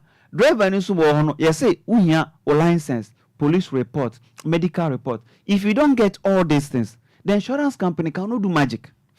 Senior, mame enfancy na men koma ma ho mesa ba ho biem. Ebusia Miss Bao Adinda, regional coordinator Emma Road Safety Squad. Where gallant road safety advocate ana ono so eden anwasie no. Ye mame e wa hanom ebusia wo hwe obere no wase manu aduasa abo apa no nan ho mama Nicolina Central Regional Boss Emma National Insurance Commission. Why my education kakra mama kwaba. Nana mi joso. Mama yetie yenua Majid. Hawa omo moto ho nsensem any insurance any mama educate yan. Insurance ho nsensem from motor to vehicle at the same.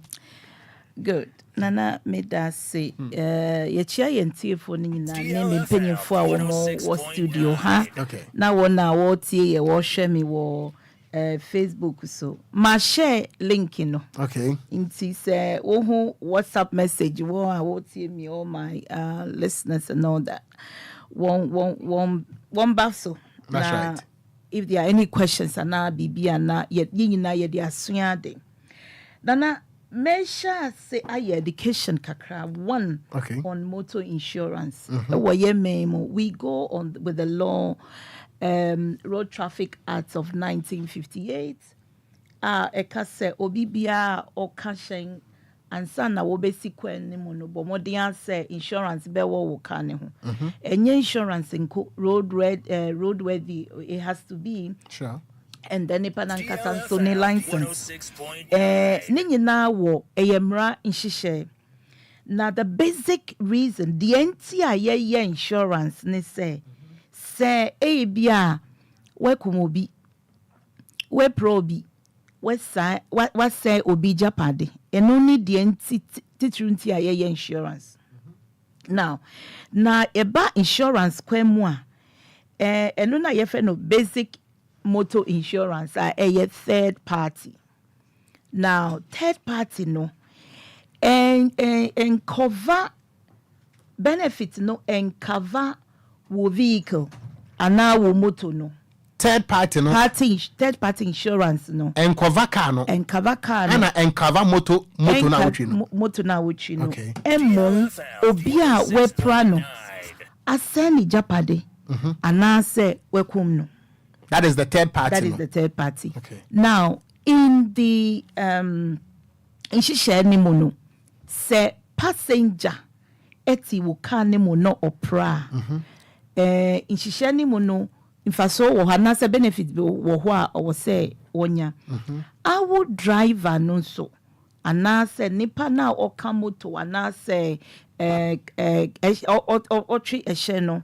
Ono so eno na ye frɛ no personal accident cover into nti wo ye driver wo tie me a wo feel say me accident see a me nya benefit bia enye no kware eno na media to dwa. Now under the third party again no so wo say when ya a car kwanhia into insurance company nsiesie wo car ma wa eno na make say want to make nsiesie nti ye brother kasa no o kasa wo moto no wonye hwema under the third party no insurance company bi antumi nye hwema. Fortunately, National Insurance Commission say yama ho kwan say one farm innovations ni niyama embra inti companies bi wo ho a they are adding other features to the third party. Ebinum wo ho a obeka say wo bumper no anase wo windscreen no anase wo fender anase bibi no wo de beka ho na wetua bibi kakra se ne be ya emu bi say as a result of the crash no wo betua ma wo.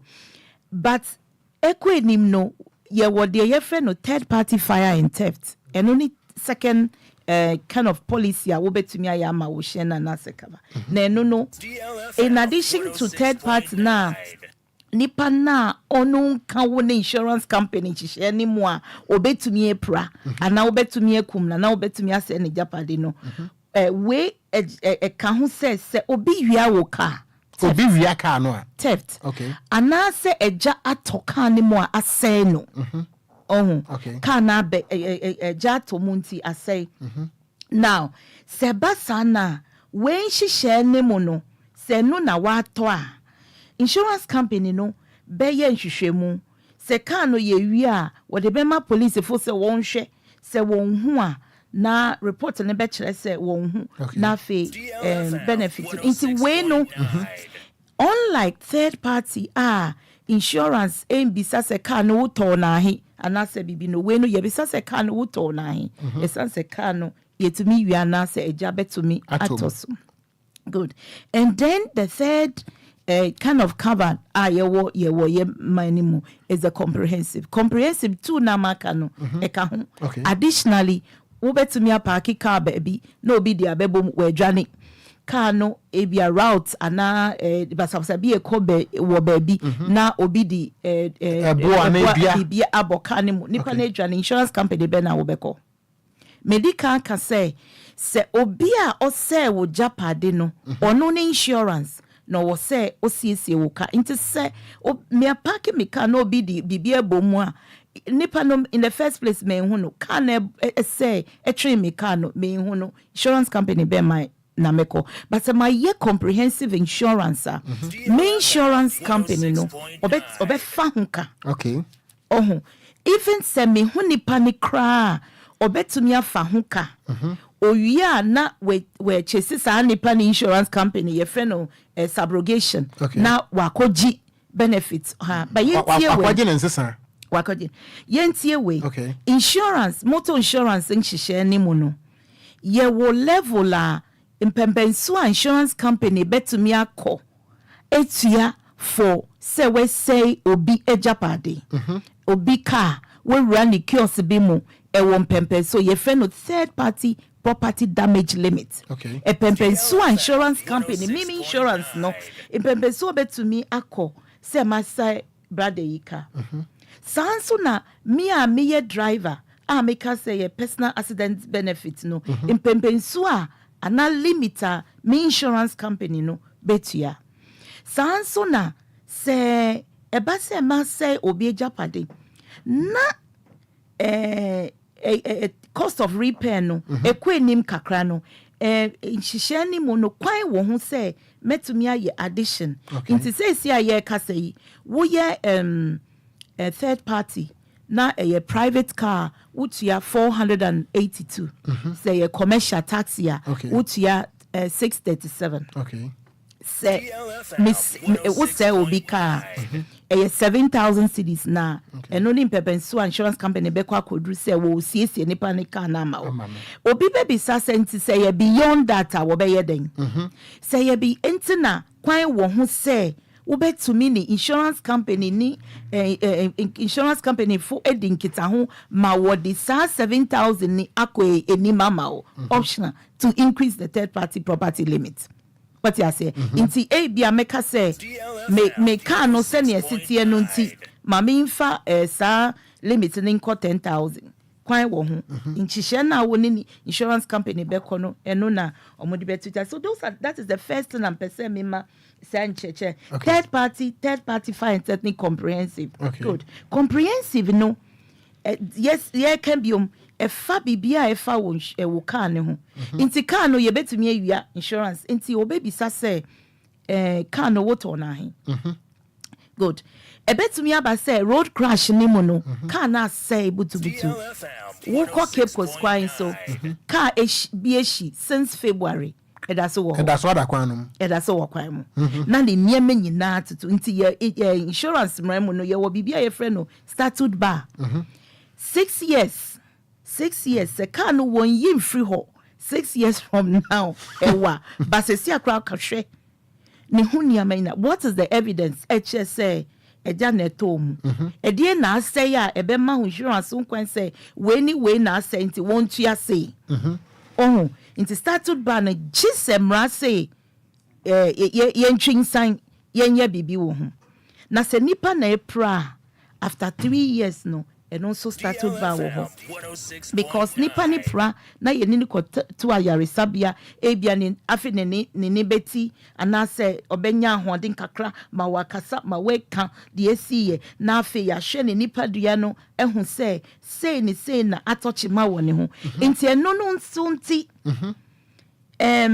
under the Insurance Act 1061 no wohwɛ section 255 Emma ye ho kwan ye commissioner ye regulator no emma ye ho kwan say ye mfa niama ntutu kwan mo se ne be ya ye be kyerɛkyerɛ senia impempenso a insurance company betumi a negotiate akofa se obi epra ana say as a result of the crash no nipa no ewu okay nti Emma ye will be a friend no cap 2021 him say next time meba ho ye be mu ye mama fati say insurance what ya claim nti I'm sorry me brother ye wi meji ni details na me send ya me ye wo bebia wo friend me no that's right I will help you guide you na when hu send ya wo be si aye wo claim safa me sre bebre obi e tie me no no insurance company be catch you say kofa lawyer me nti me ho ase me feel say insurance for wo sese me the awarding mami no enye ne kwan so na no ne wentwe e ban nti obi be ka say ne me kofa lawyer nti me because we feel say wo fa lawyer ne be di ama no but lawyer no wo share cap 2021 ni mo no lawyer na obegina we nim and also obedi enim aba insurance company no tua wom 15% of the what they ma no woma lawyer for say saska no na but enye difficult say wo be insurance claim bia de wo dey kono na wo nim but say wonya tenia masia wonim say motorbike na my comprehensive insurance amano na say insurance company was say wo boa me but my third party insurance form boa me you should understand that mama me pesa me jinchire mu bi wa haye yenim say moto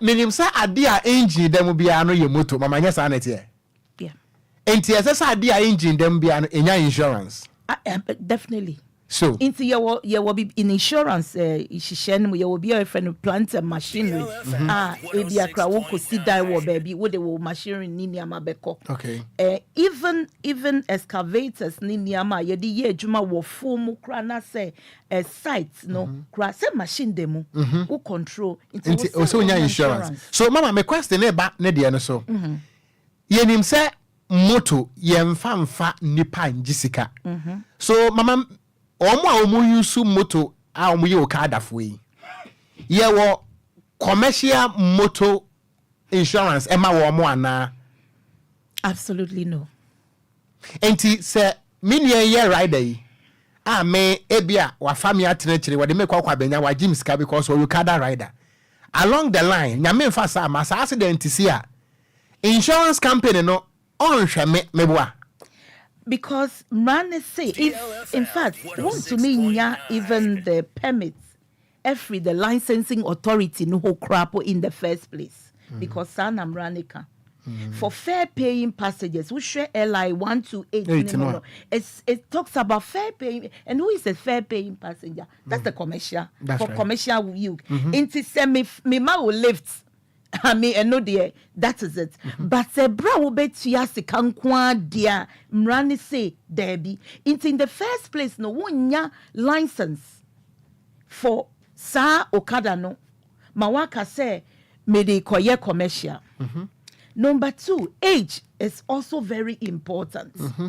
Inti sadini niwa no insurance company and as a regulator no ya trauma insurance companies ne say men ye okada bia commercial na men ye tricycle so bia commercial because mrani mono any insurance any insurance so any private insurance into private insurance now wobetumi aye but nye commercial insurance it is a base would ya commercial no na chese one insurance company ni hihye na amokoye no wabuso interno so ne punishment wo ho enti se menu amekofo moto tu aka no se bibisi a se mepra kwa at your own risk.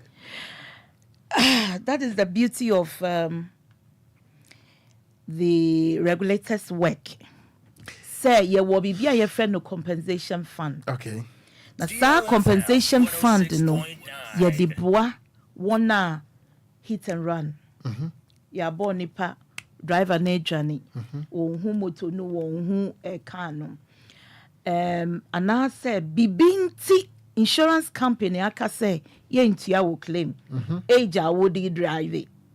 Insurance expire. One need license. Na ebia we bu edi driving. Mra anything the money frowns upon you. Yenjintum. Okay. Inti eno nipa ho doni nipa ho adwuma ye yenti. The regulator ye ewo yen atnimo. Ye di sika ye di sika tu kakra say ye di be brown.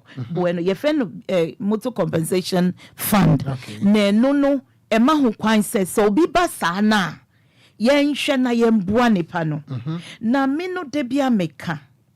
Emwa na ye di ma no nkrofoni doso into say normal insurance awo license ne obi bia da kama ye na insurance be ma ebia 20,000 na de wo benya wo compensation fund mu no ebia be ye half.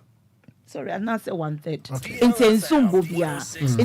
That is why every time no you encourage say bomodia na ye wo insurance BBC tuwa na wo insurance no obebua ma one because nipa ni wo she so say what that so to ya sa ebusua no betata o wo insurance wonya wo bibia wie police report aba medical report aba na bibia aba se kan kura na wa say cost of repair ba why they can ni bibia da kama one insurance company there is no way insurance company beka say on to ya kama wo betu ya ba because want ya na eba yen ho a e di omo echi say omo be ye the right thing ti the make catch me nua ne say man is me take very notice of what he is saying but I hear me the son no na ye omo general secretary. Okay. I would want to encourage him. Say the pusher or the cause one much letters. Say one jintumo na one review airline to be able to say one musubenya bibi didi. Okada riders na dene pragiafono in the central region. My programs baby amawom. Now every time I make call no, I put out these 4 things. I made it more modebia. Say Okada fono helmets. Omumboma dia helmets ebeba up to omuchin. Ebe protective woman. Okay. Men fa baby ya enye. Baby a cars bebre wa traffic chino homo no mo pese omofa me wa no betumi ana nchen maka no okono obehu se ne ebe ya se bibi kro be divert kra ohun se obibi ba ohun wo drive bebre your 5 senses are at work but sometimes send your most 19 wo nipa no kra wo pese wo ten kra na afeni na wo nipa nation so I advise them seriously say omo hwe 2 3 omunye omu insurance say want to me nye commercial same way me who send ya messi akano akoye policy asem into I would always encourage them say won't press it on because nana me pese me da ma so dwe me maminda. That's right. The example he gives said omo bebre a free circle no sa niama boni a wo ye no omo efri mo sense omo enya adwuma ye. And so I am appealing to the policy makers say won hwe say bibi na wo de be butter we na anase suggestions are made ma to pin them strictly say won yo sa niama yi na nka won mo leeway kakra na won fanye adwuma se ne be ya won sa be ko womanum. That's right. Na pragia for ne tricycle for no so I give them the same thing. One helmets no one say omo be ye barricade bi aka womu machine ne ho se ne be ya e will protect them. Okay. 3 omo mo de no passengers omo fa no se ye be limit no se ne be ya ohun se nipa mo yedru ka edru baby a na pragia na ye wojo inti eno na eya eba ma se pragia ni beto from ana se DLFM top from na ayakam inti omo so omo nhwe barricade na omo be ye aka na se nipa na wo fa wom no won hwe ye wo ho. Okay. Inti se wo fa nipa bebre sometimes so to me hu na nkwala gina mu in the first place no enye sakra betna ka akran ni ma one boss seat belt. But what do we see? Mrasi obia boss seat belt we share road traffic as we share 120 cancel obia boss seat belt and so ye boss seat belt. Na pragian so a seat belt in ne ho so there no there bobo into yesre wom say one bomodian say barricade no helmet no then they should do their roadworthy. Nafe insurance. Pragians a tricycle. Into no so commercial insurance be anyhow. Into a basana. Sometimes I'm called to interbeting. I'm called to trauma hospital. Just last week, if MC only a share and he was giving an example on name say in Crawford 4 a tricycle Pragia. To former it's so disheartening. But if a nipa baku krawa, it's painful because nipa no ofrebusiemu. That's right. Nipa no obetumia ye nipa tutu. Na de ya wo moni craning pala ye ni omutete so. Uncle Mr. Obebre inkwala na ye ditete moto sono. Ubehu ni mami papa na akwala ni wo mo mfimfi. Wotofo amo a watofo. The helmet beba emba. Yes, Rebibre. Mama, meda se papa na akasi mama akomako enkono 9 minutes na nunum abo. Mama Nicolina na yeye adumwa Central Regional Boss Emma National Insurance Commission.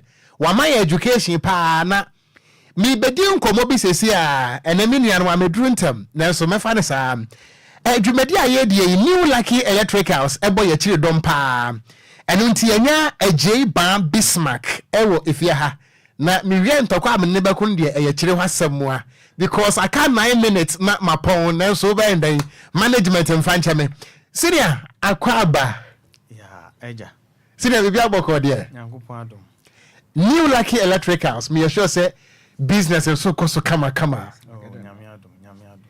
Wadama boyemu nkomo se ene ya da obi di nkan a wotie new lucky electricals a die ba de anambeka me domotie mu wadaroma me da wasiminia new lucky electricals here electrical company eton accessories electrical accessories free cables main switches sockets light na nia ema ye soronko ni se ni lucky no ye woni ma electrical shops akese o Ghana ha no ebi ni bi na yen first pa no yempo de nka advert crowd ye ka yen ye reference na ye didi edwuma na sisi an social media ansemunti wan fa ho anyim a one hana wako kechi. That's right.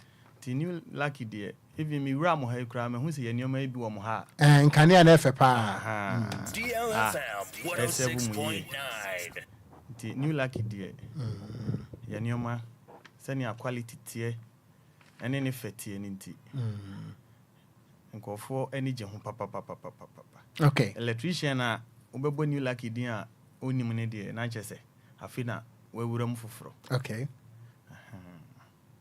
I say, senior mame embisa mudwumadie no bia obi atemonka but main any of your branches. Say ni pano so hia monioma ne bia obede na nsa to me aka.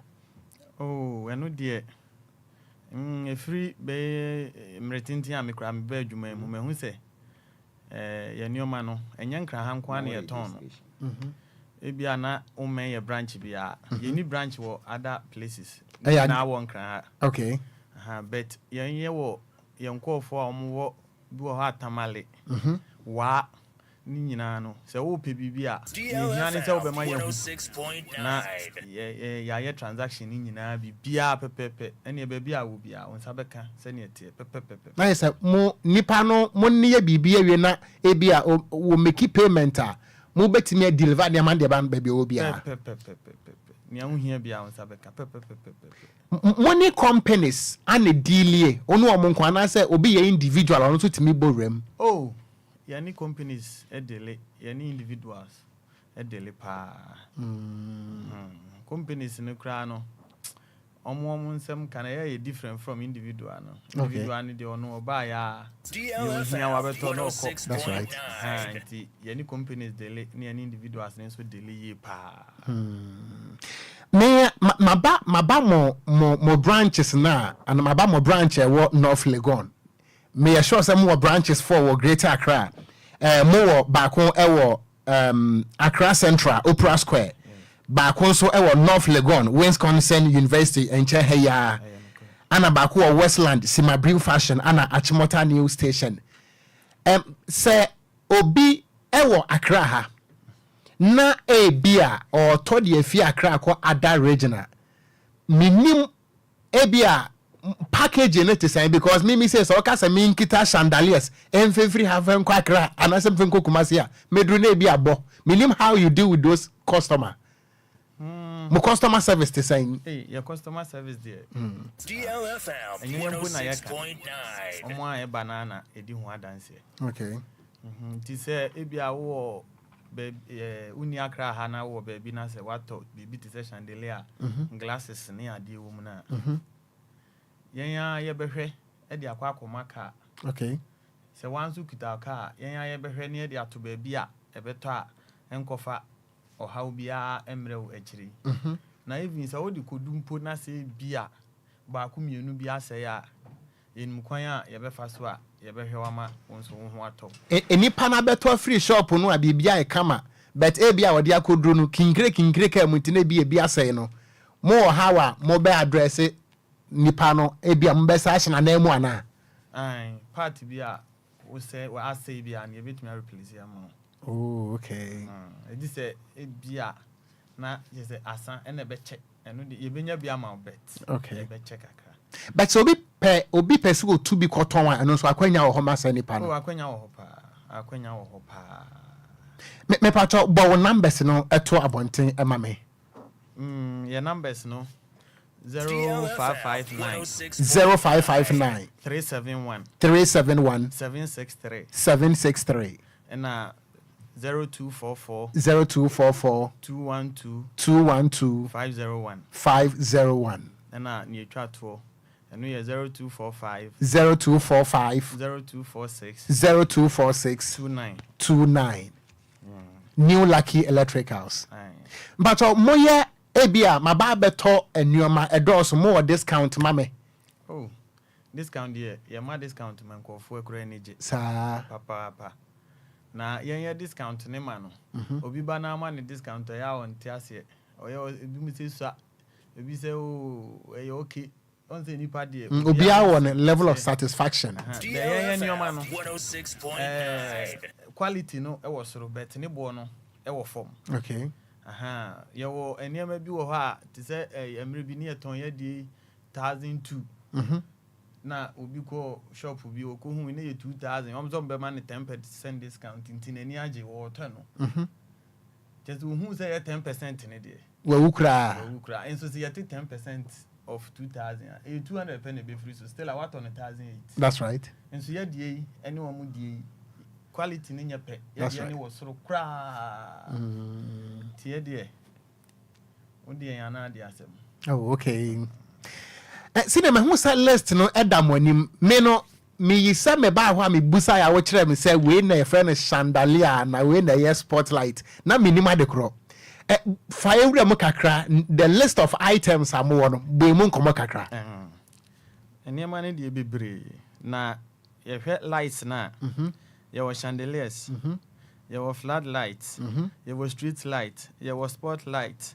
yɛwɔ surface light strip light ɛna nneɛma bebree na chandelier no yɛ nkanea akɛseɛ a yɛde bobɔ auditoriums ne big horse ɛne even normal horse no okay ɛno ne chandeliers no ɛna flood light no yɛ nkanea no a yɛde bobɔ abɔnten a ɛhyerɛn paa no ebi na ɛwɔ studio ha yi okay ɛno ne flood light no ɛna street light no nso yɛ nea yɛde bobɔ pole ho no a ɛyɛ sɛ yɛma ntɛm ebi ni hɔ a ne yɛbɔ aban no so boa the assembly members ɛde fans no oh okay ɛno ne street light no ɛna yɛka spot light nso ɛno ne nea wayɛ wo dan na wayɛ wo pop kama bi na wopɛ sɛ wode nkanea nketenkete bi hyehyɛ mu bi sɛ ɔmbɛtwa ceiling no na ɔmde ahyɛ nti wonhu biribia ne abɛhu ane light no anim kɛkɛ na ayɛ fɛfɛɛfɛ ɛwɔ hɔ ɛna strip light no nso yɛ nkanea no a ɛyɛ tia te sa homa no ebi na ɛwɔ studio ha no mu ebi na hyehyɛ ha aso red ne blue no yes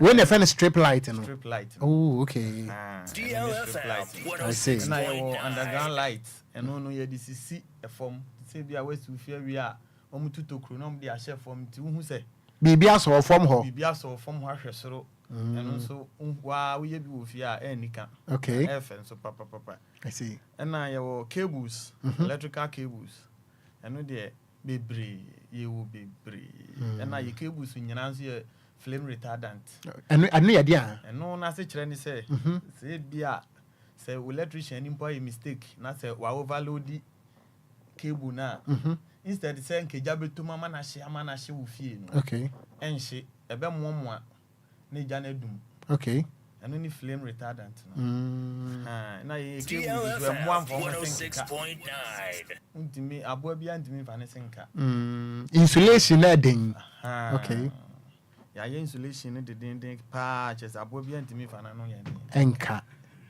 I see ɛna yɛkɔ main switches ɛno deɛ ofie biara bi wɔ mu that's right ofie biara bi wɔ mu bet wotɔ nso no wantɔ papa ɛbɛhaw paa na sɛ ntimi unregulated load na ma wo a ɛgya bɛtɔ fie pɛpɛɛpɛ there's new lucky deɛ ne deɛ that's right yɛn ya na yɛde harvest bae yɛn ya na yɛde CNS nso aba okay CNS no sei sɛ wobɛtɔ a te sɛ me ba ha mu deɛ yɛ a mehu yi kora yi ɛyɛ nea RCD wɔ mu sisi a sɛ wosi wo dan na sɛ wamfa RCD anhyɛ wo nneɛma mu a Energy Commission ɛyɛ approve ma wo okay DLFM 106.9 sɛ ɔbaakɔtɔ nea ebi ni mu no na watɔ RCD na ahyɛ mu no wobɛwie no wabɔ ka bebree okay nso yɛn yɛ deɛ ne deɛ ne boɔ ne da fam nti wotɔ a wonim sɛ watɔ complete thing okay nti sisi adeɛ adansifoɔ na ɔmo di ɔmo electricians akyi ba ne deɛ ɛnoa ana ɔmo tɔ because adeɛ a mpanimfoɔ agye atom obiara agye atom senior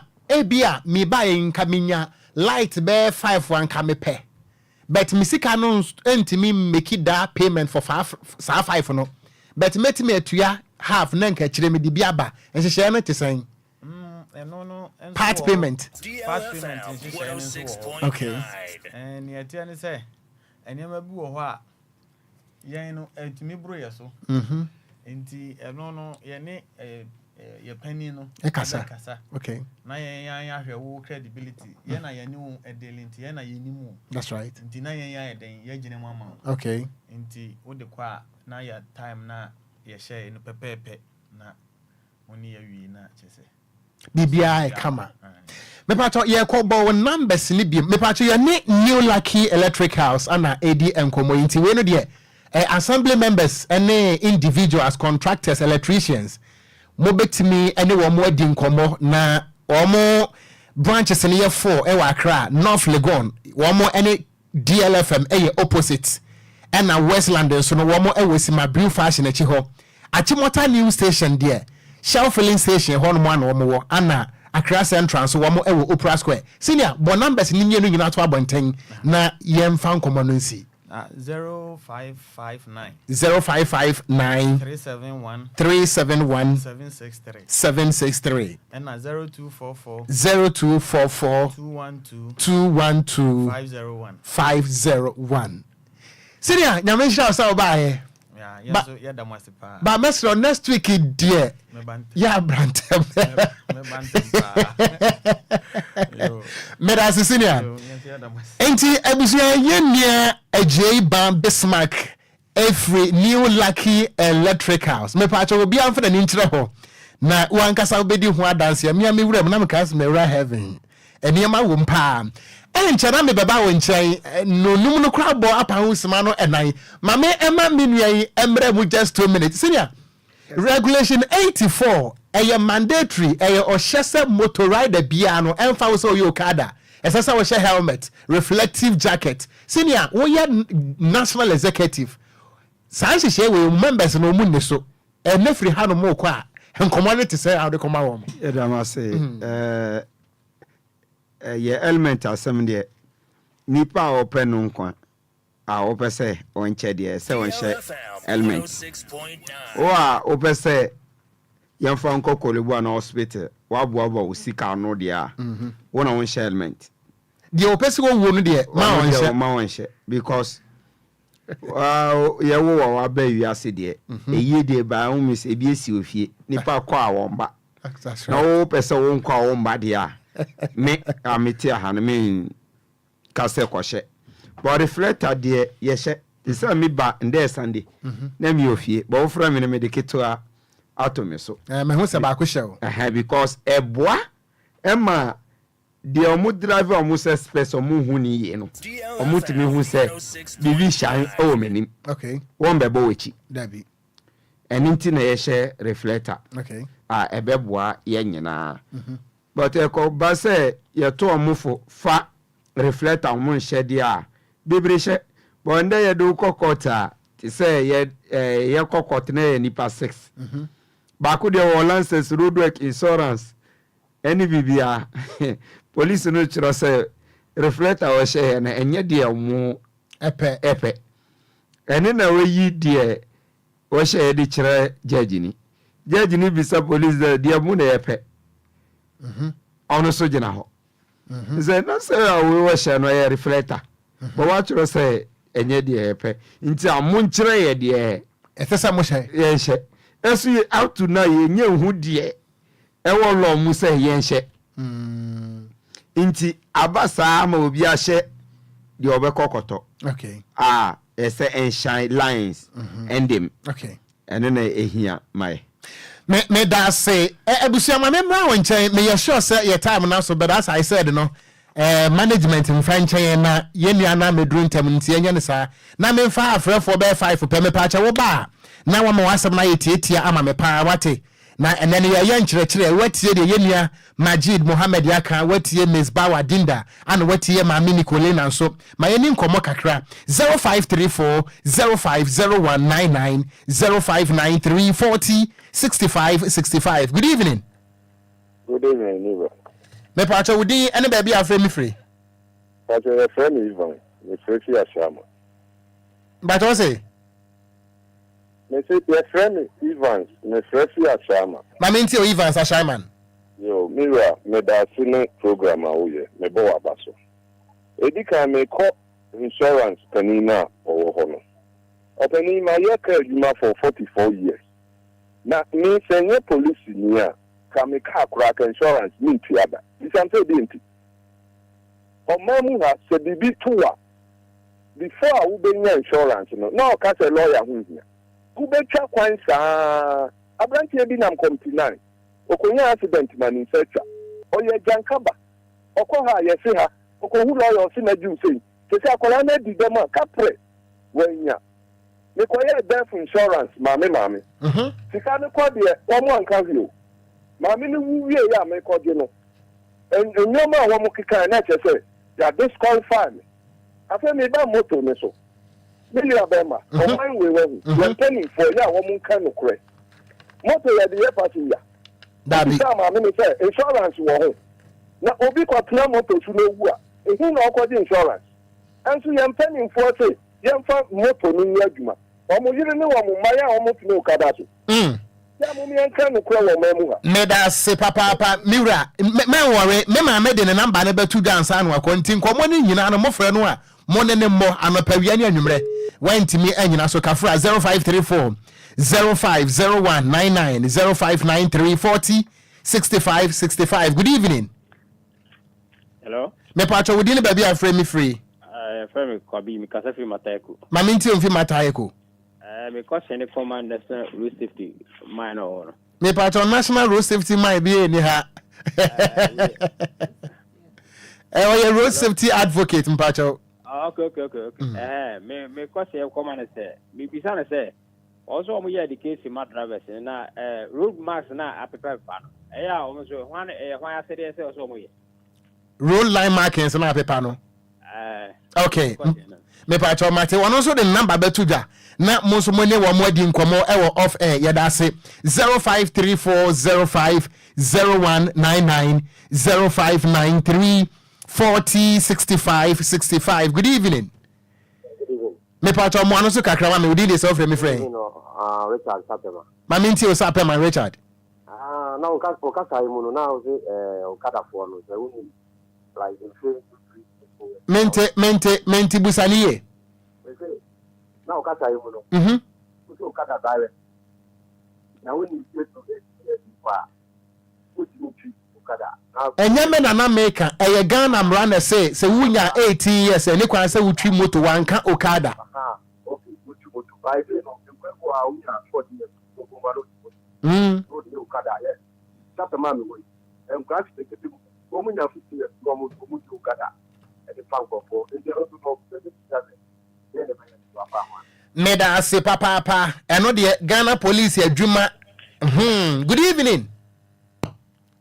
When to me anyina so me pacho me ntimi mfa afrefo no ebiem already me time no mpo ebiti me momfa encheme adinda yes amasa me pacho ye ko krabe na de ma Ghana for briefly me nkra simple medical ada DLFM management assistant mama isa akonye na the American say okada for no obianim de wo say oye nti ebesre se adeno Ghana mrano ya njantum however enam one or two things in timpenifabo omoneguso nti wa find wo sa side no e wo se obombo na hwe on suye concerning M360 yen so ye wo ho education babi ebenya kwanya bia se ba be education no ye beba esane se yeso ya fatu ye ho se ade bi ebetima ya ye be prevent road traffic accident say onam Kwanso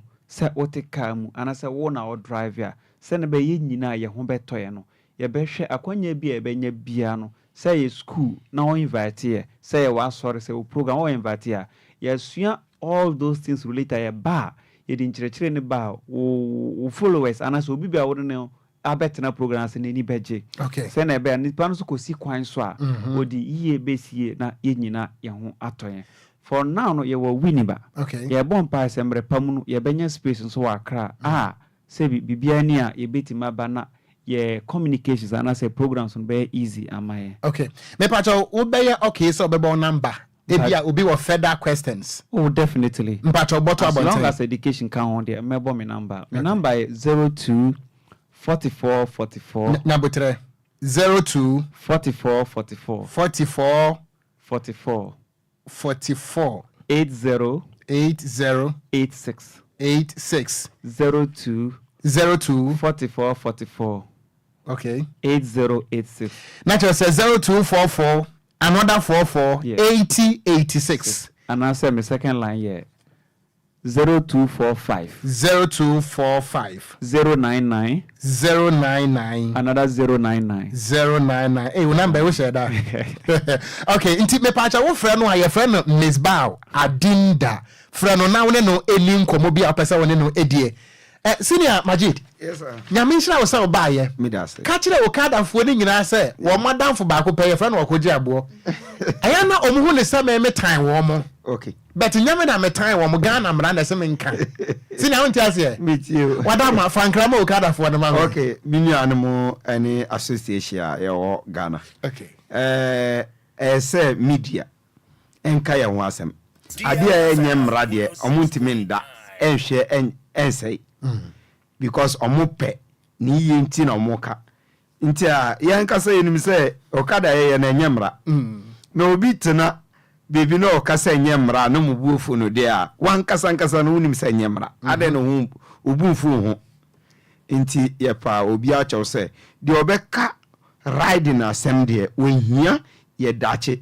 Because moto no enye se by force se ride moto ejuma na eniwo. You knew we are in that 3 days. Wakwaja in a year and a easy. That's right. But in Kajuma be or beya and Kawatiase. Into a bomb, I say, penny for Sentia. No moon be Juma, nay enjoy, or be a pet, so we're calling him. Medas Papa Majid Mohammed, a General Secretary of the Okada Riders Association of Ghana. And what bay, Yamin Papa, na many of the way are communicating on honesty. No credit eba ko pesidia ye bese hye bi uza me das mama Nicolina o me fe powe na nansam no de bebre ye wieda but ye made a chat on say for Okada for no money regulation 84 no say one share reflective clothing and a protective helmet. Sure. Ya trasie masa can so say for the pragia for no one bomodian say wo bebo wo hu ban wo barricade na say wo be here for the sides no and na one funny pa emma adeni munye do because machine anka say dada. That's right. Good. And then almost so shares our helmets no omo bomodian say omenya omo license anya omo insurance.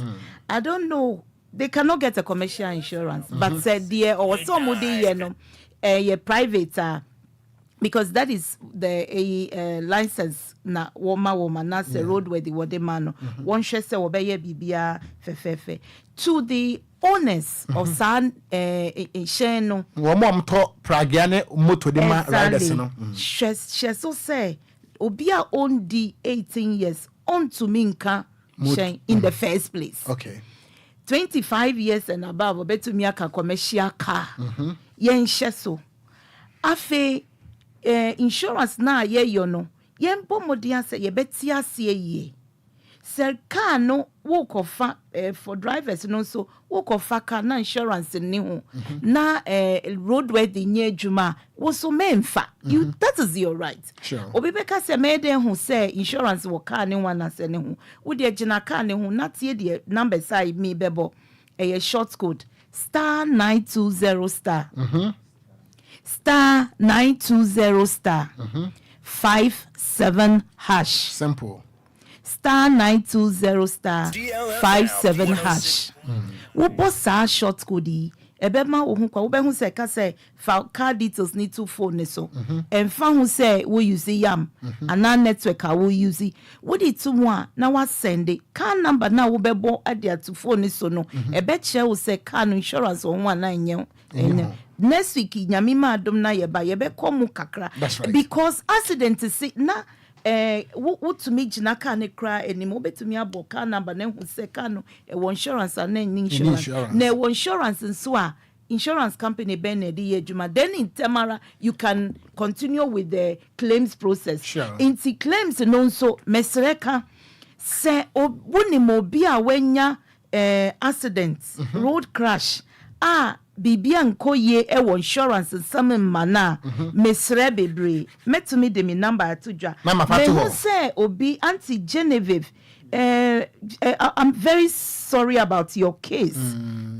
but the American say tie number no na ye wi afrɛ me that's right mekomu na ya moya ya di wo ho no ya di ama ansa na me di number betu dwa no mesre bebre nana nkrofo bi wo ho mu ne na mo ka so mo ye claims experts omo nim de bia omo ne hwie ye insurance mo obi ani ho betumi aye bibi wo insurance wa won fa National Insurance Commission ho se wonye company wonye broker wonye agent wontumi ndi obi enim enkase me ye expert sedan na wo ye sanso na wo de omo akọ apemu bu se me ye wo claim ni mawa wo be ma me 20% 30% enye ni Kwanso omo ye san na omo pima na omo akọ pe lawyer edi aba se lawyer ni be di enim ma wo because omo nim se ye gi lawyers ni tumu ma BBC a yeboa nti ye nhye so me number ni ye me patro mama number no 0244 244 370 967 0244 370 967 and me pardon se die edie na ekra we chese ampa se insurance no wayo okay na edie na chese wo de woniama insurance company ho a wo mpese wo betua okay me ji saniama no metimi dia yejuma me da se papa mama Nicolina Central Regional Boss ema National Insurance Commission me pato yapon frɛ mama wate na wo ye accident victim wa frɛ no nkomo ne nyina wo ne no ni wo frɛ me antokwa am no bɛko no visa me ye RME my insurance me patch of mama number no ABM na wanje oso 0244 370 967 0244 370967 mama number no ana Miss Bao adinda de no so ye 0244 44 8086 0244 and me pass mama mo pam 0244 44 8086 and 0245 099 another 099 afi mo mfre wo mo na mo ne wo mo eni nkomo nyame nhira wo DJ Afiba sa obo machire dom senior Majid nyame nhira so ba ye Miss Ba nyame nhira mama nso nyame wo nhira wo me di Okogyeabour Chairman Clement Ampadu nyame wo nhira da sene ye behia ana Kennedy na Okogyeabour na ba bia wo bia nso mechia wo ana miamura Richard Kwesi Eya senior dada uncle nyame wo nhira papa me di Okogyeabour nyame nhira wo Ghana ni sa o mama kwanya sa me mra mesom Ghana Kwanso Ghana first macro